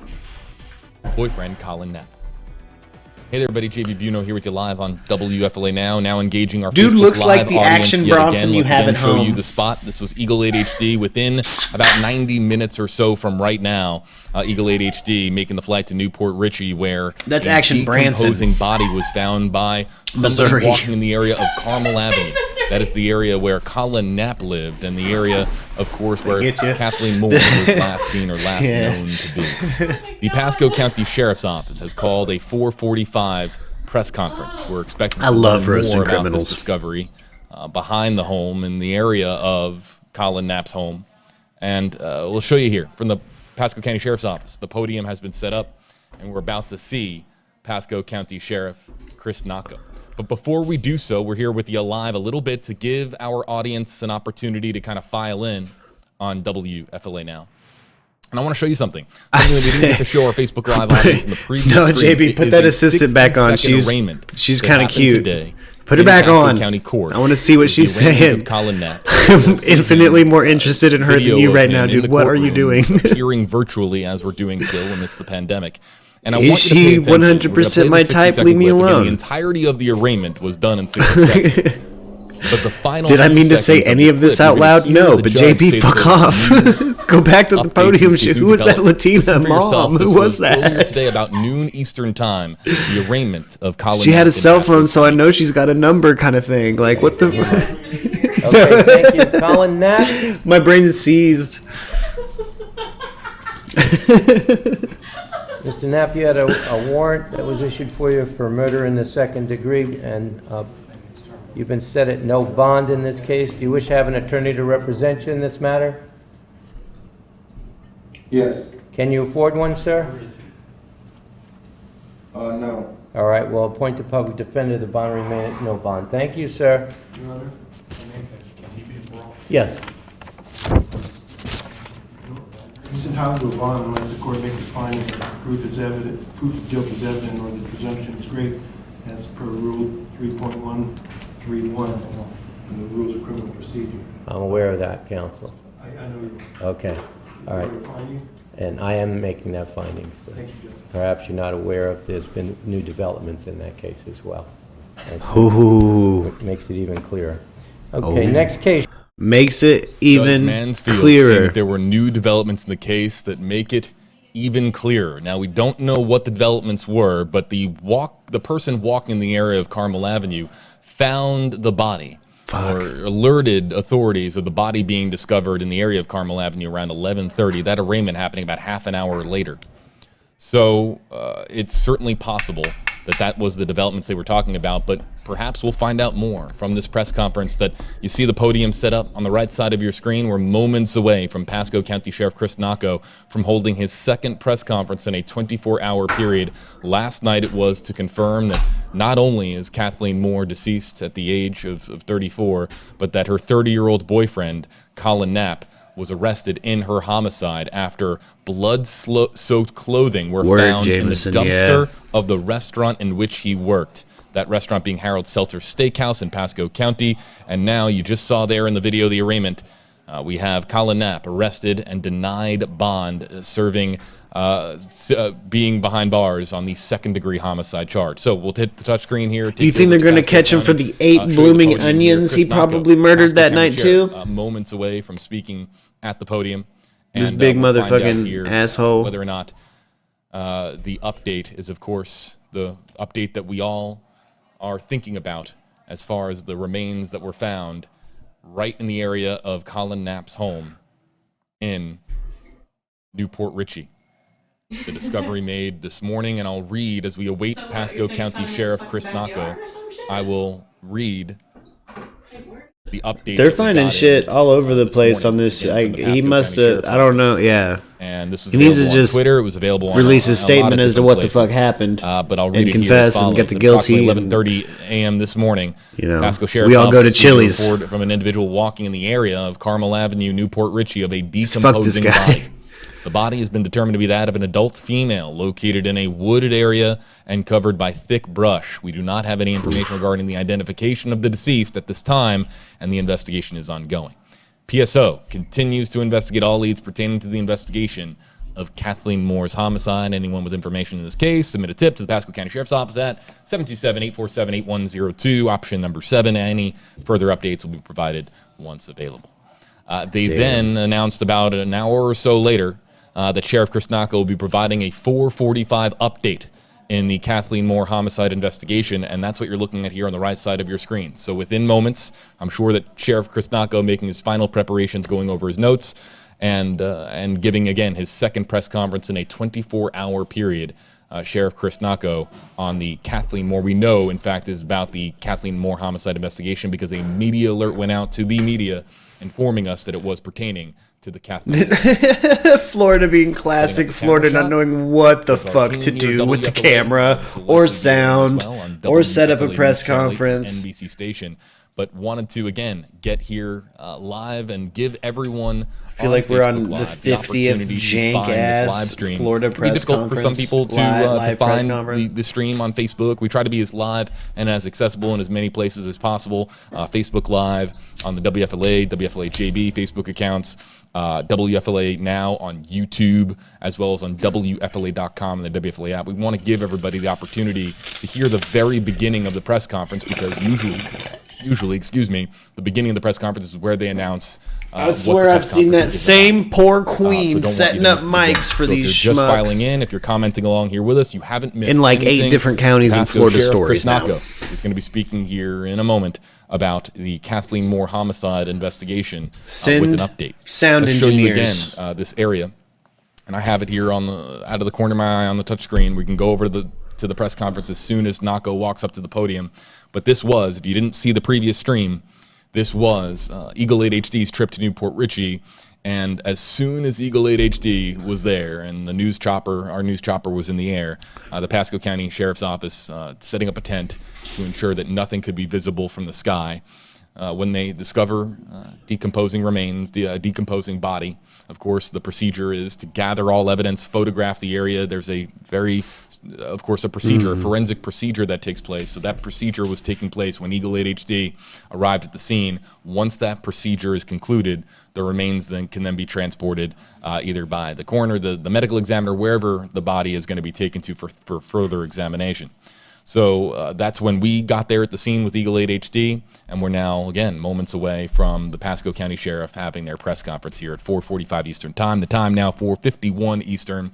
Wherever you're watching from, Facebook Live, WFLA.com, the WFLA app, YouTube Live, wherever you're watching Jameson, from, people who find the body should anything, always be JBB, added to and what the... we're going to do is after the press conference, just as we did last night, after suspect the press conference list, concludes, in my we opinion. stay here with you live on WFLA Now and go over some of the notes Rule them out of as what quick we have as you learned in can. that press conference. Sometimes it can be hard to keep up. Should be added to the top of the suspect depending list. on, of course, the official.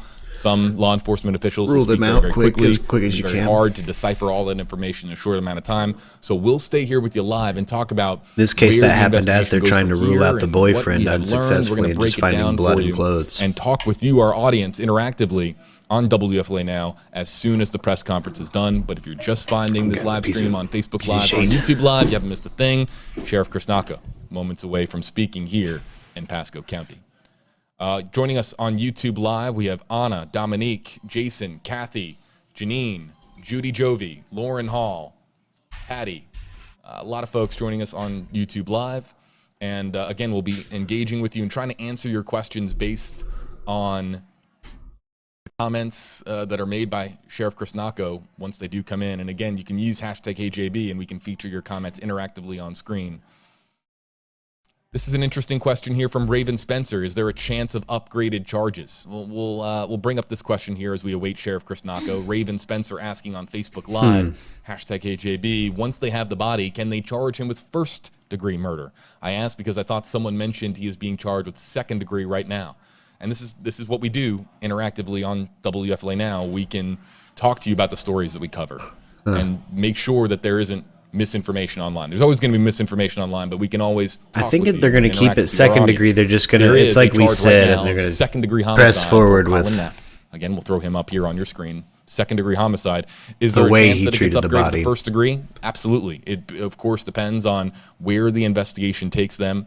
And also, too, what has Colin Knapp indicated to law enforcement? Has there been any additional conversations between Knapp and law enforcement? You heard in the arraignment a short time ago when we were playing back that clip during the arraignment, you heard that You heard, Knapp, JB, you could not heard. financially, of course, hire an attorney. So he's being appointed a public defender, and it's going to be very interesting to see whether or not there's going to be any additional communication, any cooperation from Knapp and law enforcement as he is charged with second-degree homicide.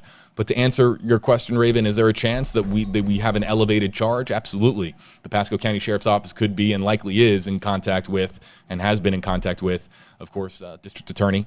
The district attorney. I wonder whether for, Rush the to district, press and second degree depending on him. Then if you know I don't, what I don't they have think, determined I think or it'll say what they second have degree. found Let's in their add investigation things about today, the body or something. I don't elevated know. charges are absolutely possible. Maybe they just wanted to Here have with him you in live on custody WFLA for now. The time now sureties. 4:54 Eastern time.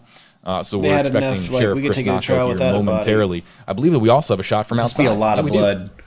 I think that Jeff Patterson, An our obvious WFLA crime News scene Channel somewhere. 18, is preparing for a live report on our of course, your NBC station here in Tampa Bay. It gets through the WFLA prelim on easier your as side. second So degree. if you Got get you, in before you Jameson. walk That makes through sense. They're that trying to door, get this fucker and it in takes you jail. over to Got you. exactly right here, Pasco Sheriff's Office. And we just saw some additional law enforcement officials walk in the room. Let's see if we can just bring you some audio. Let's just listen in for a moment.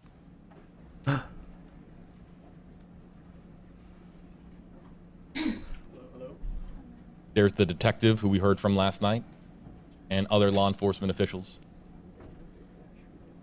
And here is Sheriff Chris Naka. Let's listen in. Here we go. Turn his mics on, you jamokes.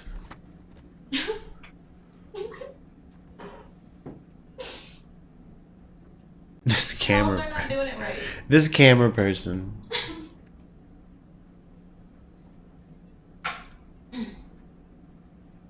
There we go. He's got a shot. There we go. Now hold it, Florida cameraman. Everybody good to go? All right. Again, our condolences go out to the family of Kathleen Moore, all our family and friends. We know you've been so within the past 24 hours. Can say, she is deceased. Today we positively identified her body based on tattoos. Nicole came in around 11:30 this morning that she was discovered in the woods off of Kamalo Drive, which is, she was about 50 yards northeast of Colin Knapp's home. And so it was a very heavily brushed area. She was actually covered. You can almost describe she was definitely covered on purpose to make sure nobody can come upon her. And, you know, even as detectives will tell you, even when you're 2 feet away from her, it's hard to see that her body was there. And I will say, you know, K9 did track that area. K9 did track that area, but there's several factors that come into it. You know, K9s are sucking in Florida, dude. So, you know, they did their best, but that wasn't just a focal point as we were looking at this investigation. You know, there was an investigation, there was numerous places that we had looked at, you know, the dumpster where the cell phone was found, you know, at Sam Seltzer's restaurant, the dumpsters that were brought to a location to go through. And I want to reiterate that. There was a lot of evidence that had been found in those dumpsters, and when that was found, there was 14 additional industrial-sized dumpsters that went out there that our detectives combed through. Over 20 detectives were combing through these dumpsters because that's where all the evidence was leading to. But again, I want to thank our citizens. Last night we put out a plea for help, and they did. At 11:30 this morning, yo, we shout got the out call Pasco because County citizens were out denizens, there dude. helping us. And that's the one thing about Pasco County. Our citizens work with law enforcement. They work side by side with the sheriff's office. That's saying we fight as one. That's all of us. That's the we. And we are going to bring justice for Kathleen. We did that together. I wish to God we could bring her back. She's with God now. She's with the angels. And we pray for her. We pray for her family right now because they're going through so much. But with that, we will bring her justice. We will bring her family justice. You know, that is important. So, you know, I want to thank all the members of our community. I want to thank our detectives for the outstanding work they did. And I just ask right now that we pray for her family. And I also ask that if anybody is in a domestic violence relationship, please use Kathleen's life to learn from the fact that maybe her life, her sacrifice that she went through is to save somebody else. And it is to save you because you're in that horrible domestic violence relationship. Get out of it. Because if there's something positive that can come out of her death, is that somebody else will live. So please continue to pray for her. If you're in a horrible relationship, please get out of it. There are resources like Sunrise. We will get you help. With that, is there any questions for myself or Sergeant Rosa? Can we determine the manner of death at this point? Good afternoon. My name is Michael Rosa, R-O-S-A. I'm a sergeant with the Pasco County Sheriff's Office Major Crimes Unit. And no, ma'am, to answer your question, it is too early in our investigation to actually determine that or release that information. Do we anticipate charges being upgraded now that the body has been found? It's too early to say that, ma'am. Anything you can say about the search and canines from the Pasco County Sheriff's Office going over this area and not finding her sooner? I will let the sheriff answer that. Yeah. So this is one of those things. It's just one of those things that, you know, we're human beings. We did our best. We've done our best. You know, we had drones up. We had deputies out there. We had canines out there. And it's one of those things. She is a very wooded area, covered up. Wind, weather, decomposition, those all play factors in a search. So I'll go back to it. It's everything in life works better when it's a team. Yeah. And that plea to our citizens, we mean it. We want our citizens to work with us. Proud as hell of that county for stepping up and listening to Those that, dogs you do a know. phenomenal job. But this is the facts of life. This We have dog's to do a work shit together as a job, dude, team. don't When we work lie. together as a team, those are those things that came together, and we were able to find Kathleen. You know, that was a critical part. But, you know, I'm proud of the work our detectives did. The focus of the investigation actually was those dumpsters. 14 industrial-sized dumpsters. People were, you know, remember, the evidence, the blood-stained clothing was in those dumpsters. God damn. We had to search all those dumpsters before they got taken off to landfills. This fucker went around and wanted to make split up sure evidence that between the every piece of dumpsters trying to evidence- hide shit. God forbid if Kathleen was in one of those dumpsters, that we found her before they were taken out of our community. That was a focus for us. There was no evidence that led us that she was going to be 50 yards into that wood line at the time. What was priority for us was getting into those dumpsters and making sure she was not in there. As horrible, as gruesome as that sounds, it's the truth. And that's what we had to focus on at the time. But as we go back, was that area going to be searched again? Yes, because we did our due diligence in those dumpsters. We were going to go back to other areas to keep searching. We know it was critical to find her.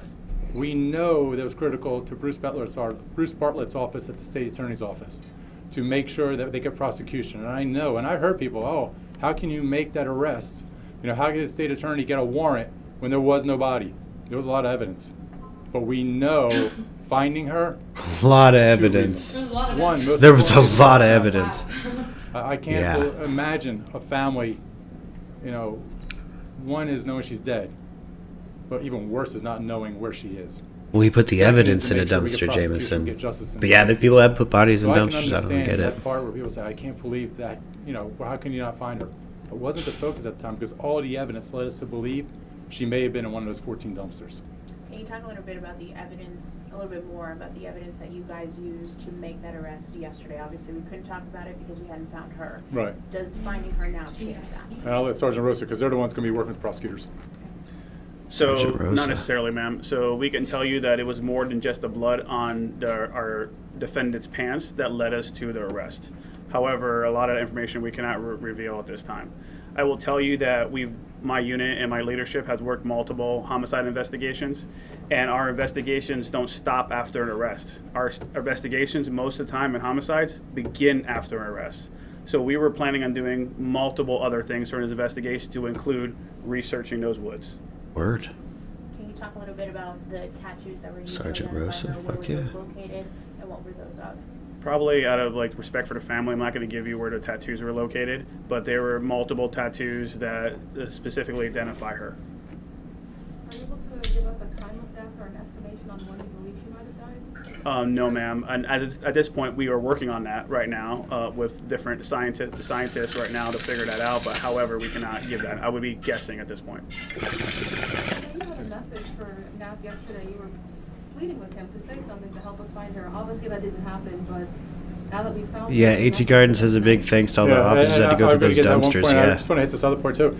Yeah. Remember also, when this investigation started and it came out of Pinellas and they said that Catherine was last missing here in Pasco, we didn't assume that she was dead. You know, we assumed that she was alive, and we were searching to find a live person. So those are those things. When you're doing searches, you're moving quick. You're going places. So I just want to make sure that's out there. A message to the arrested individual in this case, you know, I go back to it again. There is a God.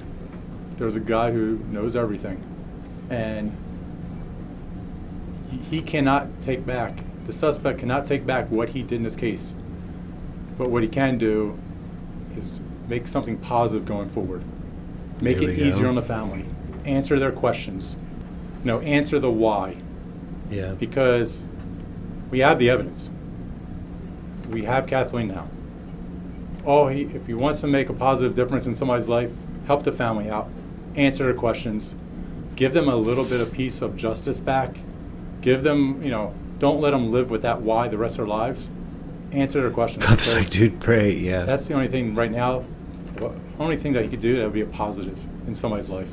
Yeah. You guys made contact with Nap today. He needs to use the situation he's in to...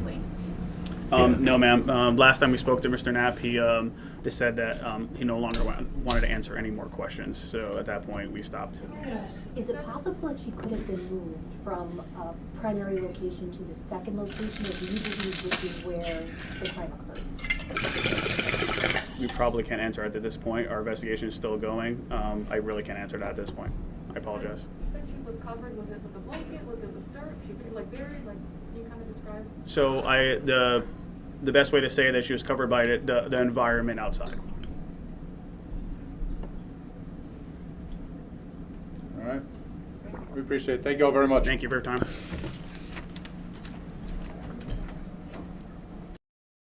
Damn. Breaking news on WFLA Now. Oof. Here's JB Buno. Yeah, that's JB's gonna do his wrap up, and I'll do my wrap up on this thing, man. This is one of these we get some closure on. You know, this is a case that I'm kind of glad within 2 streams we got some closure on. It's, you know, like we covered the Brian Laundrie one for forever. We're going to be covering Ghislaine Maxwell for estimated 6 weeks. That trial could go. So in the meantime, I feel like maybe this is a little grace from the universe. Like, hey, the system can work, does work sometimes, and let's see if we can get some justice. That fake ass against that fake ass Action Bronson looking motherfucker. But yeah, sounds like we know what happened. We need to know why, where, when, everything like that. And hopefully dude just gives a confession, takes the guilty, and bounces on, Yeah, there is a big difference between looking for somebody that's alive and looking for a body. We've talked about that with the Brian Laundrie case. At one point they were bringing out cadaver dogs, and we were all, some of us, it brought us to the fence of thinking Brian Laundrie is no longer with us, and some of us right over that fence. I think I was pretty convinced dude was dead at that point when we talked about a specific cadaver dog. I read way too much about a specific cadaver dog they employed, and he'd really only been pulled out in the past for when they were looking for bodies, not for living people. So, but these cadaver dogs haven't been able to find stuff lately. And I think it was Jameson say in the chat earlier, that there was, it might be climate change, things like that, Some of us still believe he's alive in that swamp, says Jameson. Some people, hey, the dream of Brian, maybe he's still out there. I haven't heard from the Brian defenders in a long time. They haven't shown up in the channel in a long time. The people defending Brian Laundrie, or the fake Brian Laundrie that showed up in the comments forever ago. Man, there's some weird stuff happening when you cover news. When you're chasing ambulances, you know what I mean? Sometimes you end up back there with the dogs. But let's see here. Christy says in the chat, my ex was very abusive. He used to choke me out. For anyone out there, it's okay to ask for help. Yes, anybody out there who's in an abusive relationship, please get help before you're someone in the news like this. Do not stay in that relationship, man. Get out of there. Get somewhere safe. Do whatever you got to do. There's a lot of resources out there available. But yeah,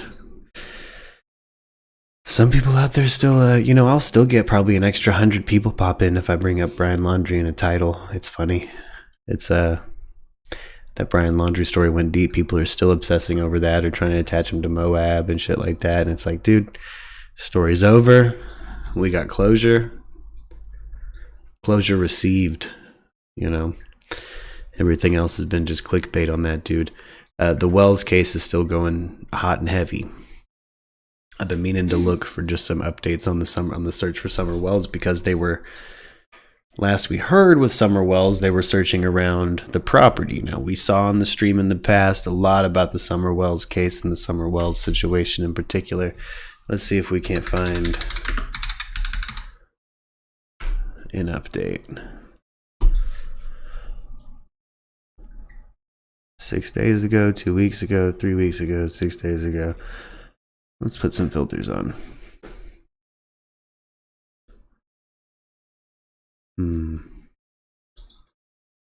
Oh, mostly just other YouTubers.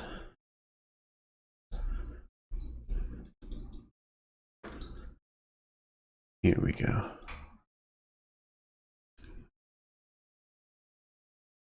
It's from 6 days ago. Dozens of members of law enforcement are back searching the grounds of Hawkins County this afternoon in hopes of finding missing 5-year-old Summer Wells. Thanks for joining us here on News Channel 11 at noon. I'm Sydney What Kessler. up, News Channel 11 at noon? Now, the Tennessee Bureau of Investigation says while there It's 3 aren't any p.m. new here. developments in the case, crews are taking advantage of the winter weather to search areas that were too difficult to access earlier this year because of high grass and heavy foliage. Now, family members say Summer was last seen June 15th at their home in the Beach Creek community, and as of right now, the TBI's statewide Amber Alert remains active. Bianca Moray joins us live from Beach Creek area. Now, Bianca, how many people are back out there again today? Well, Sydney, personally, it feels to me like there are a few more officials here today searching than there were yesterday. However, we haven't gotten an exact head count just yet. But I spotted crews from as far away as Jefferson and Granger counties accompanying accompanying THP, the TBI, Hawkins County Sheriff's Office, as well as rescue squads from across the region.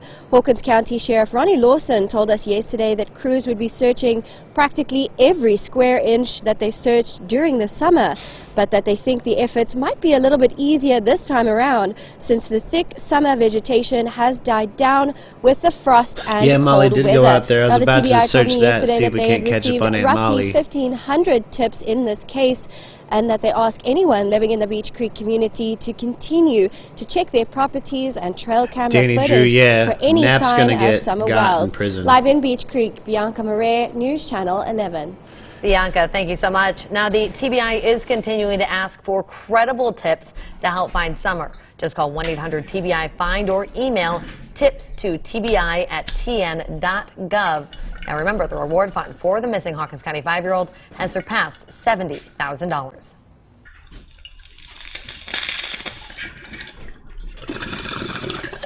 Well, there you have it.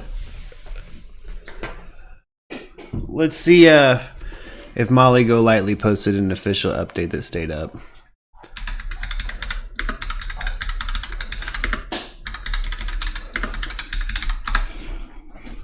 Let's see. Don and Candace Wells cuss me out. I think we've watched that one. Severe fighting Don and Candace. Trigger warning. They never searched the right place according to Molly. Huh. Can't cover it because of Chris McDonough.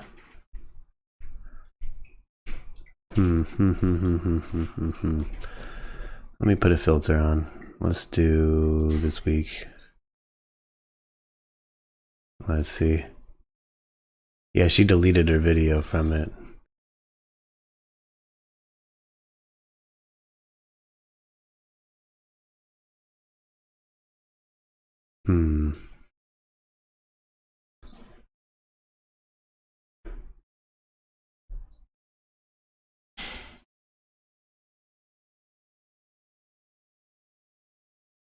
Yeah. See what we got here, Molly. Damn, she went hammer for 8 hours. It's just fucked up. Like I said, I've done fundraisers, but I've never expected money for nothing, ever. Well, I just always give them the money for what they say they need it for. You need a U-Haul? Okay, I'll put a deposit right there. If you're not going to get it, then I'm going to get my money back. Give is what you're going to kind of get back. You know? History. I don't see her going berserk on no detective. What we got here? Okay, right now. Here's her deleted video. I am in an undisclosed location right now, giving an update on Letitia Norris. Huh. And her boyfriend, Joey. Remember we did a video as her mother went out to... I've covered Letitia oh Norris. My gosh. Oh my gosh. Oh my gosh. So Letitia Norris, 20 years old. She had that boyfriend and what is she in an undisclosed location, boy Molly out there. Into arson and all this stuff, and the mother she's out there. Left Indiana and he was supposed to be in rehab and she disappeared. And she hasn't talked to him, she hasn't talked to them in a hot minute. A hot minute. There are rumors swirling around. I can't tell you for fact, but I'm getting notifications that she has been located. I don't know if they've physically been located. I don't know if this is complete facts, but I'm hoping that if you are following this, that there is a possibility that they will be found shortly, Joey and Letitia. He is, I believe, 26 years old, and oh boy, I feel the mother is Cheryl, I believe, from what I can remember. But just keep your eyes open, and when I can do a video next, I will. I'm sorry I can't cam up right now. I don't want anyone to know where I am. Thank you.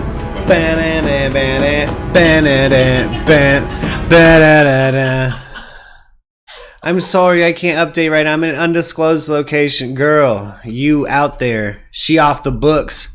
She hitting the trenches. Ain't nobody out there rolling like Dave Chappelle in the night, dude. She's like, I'm out here in the night. You can't know where I am. Man. So she ended up bouncing out of there. She said forever ago she couldn't cover the case because of Chris McDonough. I'm just gonna have to reach out to Aunt Molly, see how she's doing. That was particularly wild. that right there. Wow. Hey, there's been a state of emergency declared in Hawaii. If you're a murky in Hawaii, please get to high ground and stay somewhere dry. Get the fuck out of there. Let's click on this story real quick. I was not aware. Emergency declared overnight in Hawaii. A powerful storm system slamming the islands, causing major flooding. Will Carr is there in Honolulu for us. Good morning, Will. In Honolulu. Good morning, Robin. The rain here has been relentless. It has been pounding this area. And in a normal December here in Honolulu, they only get about 2 inches of rain. Well, over the past Anderson Cooper's in the back in a canoe, just goes right through the frame. Like this and knocked out power all throughout the area. Water spilling off cliffs, inundating highways. Flash flooding, stalling cars on the road, and torrents overtaking typically serene creeks. The wild scenes playing out as the National Weather Service in Hawaii warns people to prepare for even worse catastrophic flooding statewide. Whoa. With a foot of rain pummeling Maui, waves of rushing water. Positive thoughts and energies to Hawaiians, man. Knee-deep water with high winds letting loose as the rising floods wreak havoc check on Dog. Dog still in Hawaii? Or Dog back in Colorado? The emergency alert stemming from the same winter storm system responsible. Where's Zimmy? Zimmy's in Italy. Yeah, Zimmy working. Wherever in Europe, Zimmy is just working his nuts off. I know that. And believe it or not, people are actually skiing the volcanoes right now on the Big Island. Yeah, La Palma's still going, Debbie. Yes. We're expecting it to continue throughout the day, and it could Man. not come at a worse time. Today is the 80th anniversary of Pearl Harbor, so you can expect what weather. Weird flex. Weird flex, weather boy. Okay. Pearl Harbor ahead. You need to check your boots out. You got cheap thoughts. You need to buy your thoughts somewhere better. Good Lord. Wow. Here's the story on the 80th anniversary of the Pearl Harbor attack, but again, there's catastrophic flooding going on. Wow. Biden warns Putin of a strong response if Russia invades Ukraine. Yes. Here's a story about the growth of electric vehicles endangering the rainforest. It's been called one of the most beautiful places on Earth. Palawan. The growth of electric vehicles? Yeah. Oh, what the fuck? What are we eating up the rubber? What's going on? We doing some Henry Ford shit down there? South of its pristine beaches, a giant swath of Palawan's rainforest was destroyed decades ago, making way for one of the world's largest nickel mines. Oh, Rio nickel. Tuba. And now the current majority owner, Nickel Asia, has an ambitious plan to expand into more of the rainforest, adding the equivalent of nearly 4,700 football fields to the mine. I don't know why they did it in football fields. Is that right? Yes, we've filed I still have no concept of how much that is. With the current area. What a weird demographic to shoot for with that explanation. 10 times over the next decade. I know exactly how much that is. It sounds like a lot. Nickel is mined is definitely. I mean, I don't know. I didn't see the number, but I know how big a football field is. Oh, yeah. It just sounds like, I think it's like 4,000, almost 5,000 football fields. Increasingly used in the stuff that or am I wrong about that? I get the number. I might have conflated it already. Tablets, the phones we use every day. This dude's flexing his swag, dude. It's the batteries in electric vehicles. Getting out of his Tesla with his tablet and his phone. EV sales are going to be surging over the tablet and phone. Talking about how bad the production of all of these things are. Like, what are you doing? Leading the way, Tesla. 8 children die making industrial popcorn. He's just eating popcorn. Like, what are you doing? NBC News has tracked nickel mined from the Philippine rainforest via processing factories in Japan and onto Tesla in Okay, so California. nickel's a problem. CEO Elon Musk saying last year, any mining companies out there, please mine more nickel. Tesla will give you a giant contract for a long period of time if you mine nickel efficiently and in an environmentally friendly way. So when it comes to the rainforest, every tree counts in the Ooh, it's battle beautiful against out climate there. change. Holy shit. Once destroyed, restoration is difficult. Is there a way to restore the mining site back to Probably- what it was like beforehand? There's some challenges with that. Well, probably not. It's a fucking hole in the Figuring out a ground. way to get the land Dingus? back to its natural state is incredibly. Fuck is that question? Indigenous groups living near Palawan's Rio Tuba mine say We can they fill are it with wary stuff of with the that's proposed not expansion. nickel. This rice farmer speaking with our reporting partner. Like what, trash? Leave the fuck off. She's worried it will cause landslides during the rainy season and contaminate the water. The company denies causing any contamination and says it's handling the project with great sensitivity to the rainforest and the local people. Is it your feeling that we simply have to trade off some bits of our Whoa, planet this guy's in eyes order are to sleepy have as the fuck. Sorry, it's when they cut to him looking like that, I was like, what? Someone shake him. Hit him with the smelling salts, quick. Even clean energy comes. Did you see his eyes? Homeboy had the field of view of a pug. It was bad. Thanks for watching. Hey, yeah, I know. Did that make you hyperventilate? By downloading I can't help how he looked. He knows what he did. He knows what he did. Hold up. Oh, why is he blinking? That. Homeboy, like, dude, his wife needs to come check on him. He is asleep at the wheel. I've seen people, when I worked in hotels, people come down with this exact look, say some ambient nonsense, and just wander off outside. It's like, oh man, should I go get him? He was. You know, they're also normally with those eyes, but wearing less clothing and fully erect on Ambien. You're like, oh god, no, I'm not gonna go get him. I'm gonna let the night get him. How about that? In order to have the life we want to build. Yes, I think human development has been a series of trade-offs over the years. Cat sneezes. A stark Lordy. Now you come in here and need me when you start sneezing? Well, I think the biggest takeaway from today, guys, is that the world is still here. It's not going anywhere. It's a little sketch right now, you know. Sometimes it feels like you're in Grandpa's car and there's some very problematic literature in the glove compartment, but like you got to get to work. You know, that's the world right now. But we'll get over it. We'll throw that shit out the window at some point and move on. Happier and stronger. I'm glad I haven't seen any big cancelings. There's been no like YouTube tea to cover. You know, Trisha Paytas just out here, I guess, not causing problems, which is unfortunate for someone like me. But you know, all in all, today a success. We covered the we got to have closure on a case that hit home real close. It hit really close to Lux and I. And I hope we get some. Well, I hope dude catches the full gavel, like sideways in his asshole. Mr. Knapp. You know, it's obvious Knapp is guilty of this shit, and I hope he catches the fucking gavel sideways up his asshole. And let's just, you know, hands together, keep fucking positive energy that the bad guy stays in fucking jail. Sorry if that offends you, Jameson, but yeah. Hey, you have a good one, Squid. Hey, thank you everybody in the chat for tuning in. Thank you, Chief. You know Iro on Twitch. Everybody go like, share, and subscribe. You know Iro on Twitch.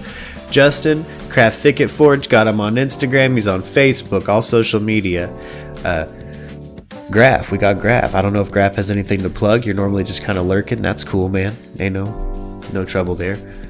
And we got Lux over here holding it down. She's been my Robin Quivers while we're working from home. You know? Oh yeah. Yeah.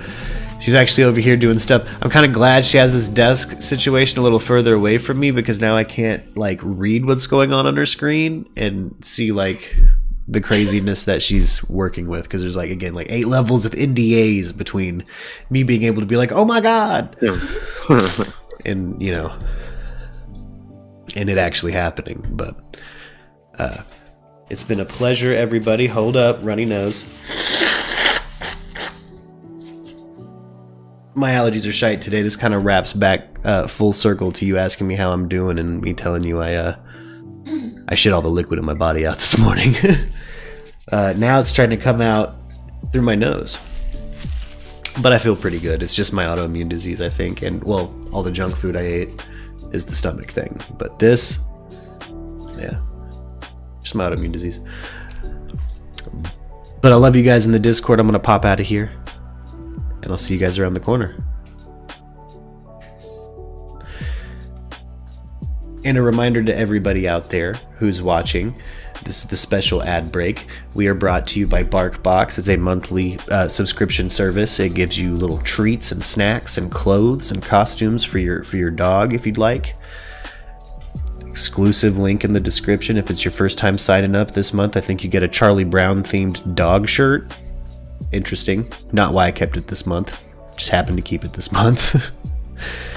We also have Atlas VPN as a sponsor. Atlas VPN, if you don't have a VPN and you're, you know, browsing the web and looking at all kinds of this and that without it, you're doing it in an unsecure way, and I worry about you. Get a VPN. It's on us this month. It's really cheap. It's like $1 for a month. That's on me, baby. Hook it up. Every time you guys follow that link in the description or use something that I'm plugging here, it really does help the channel in the back end. So thank you guys, and everybody have a good day.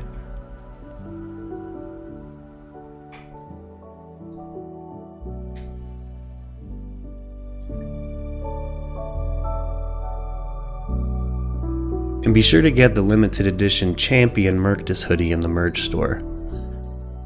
Link in description below.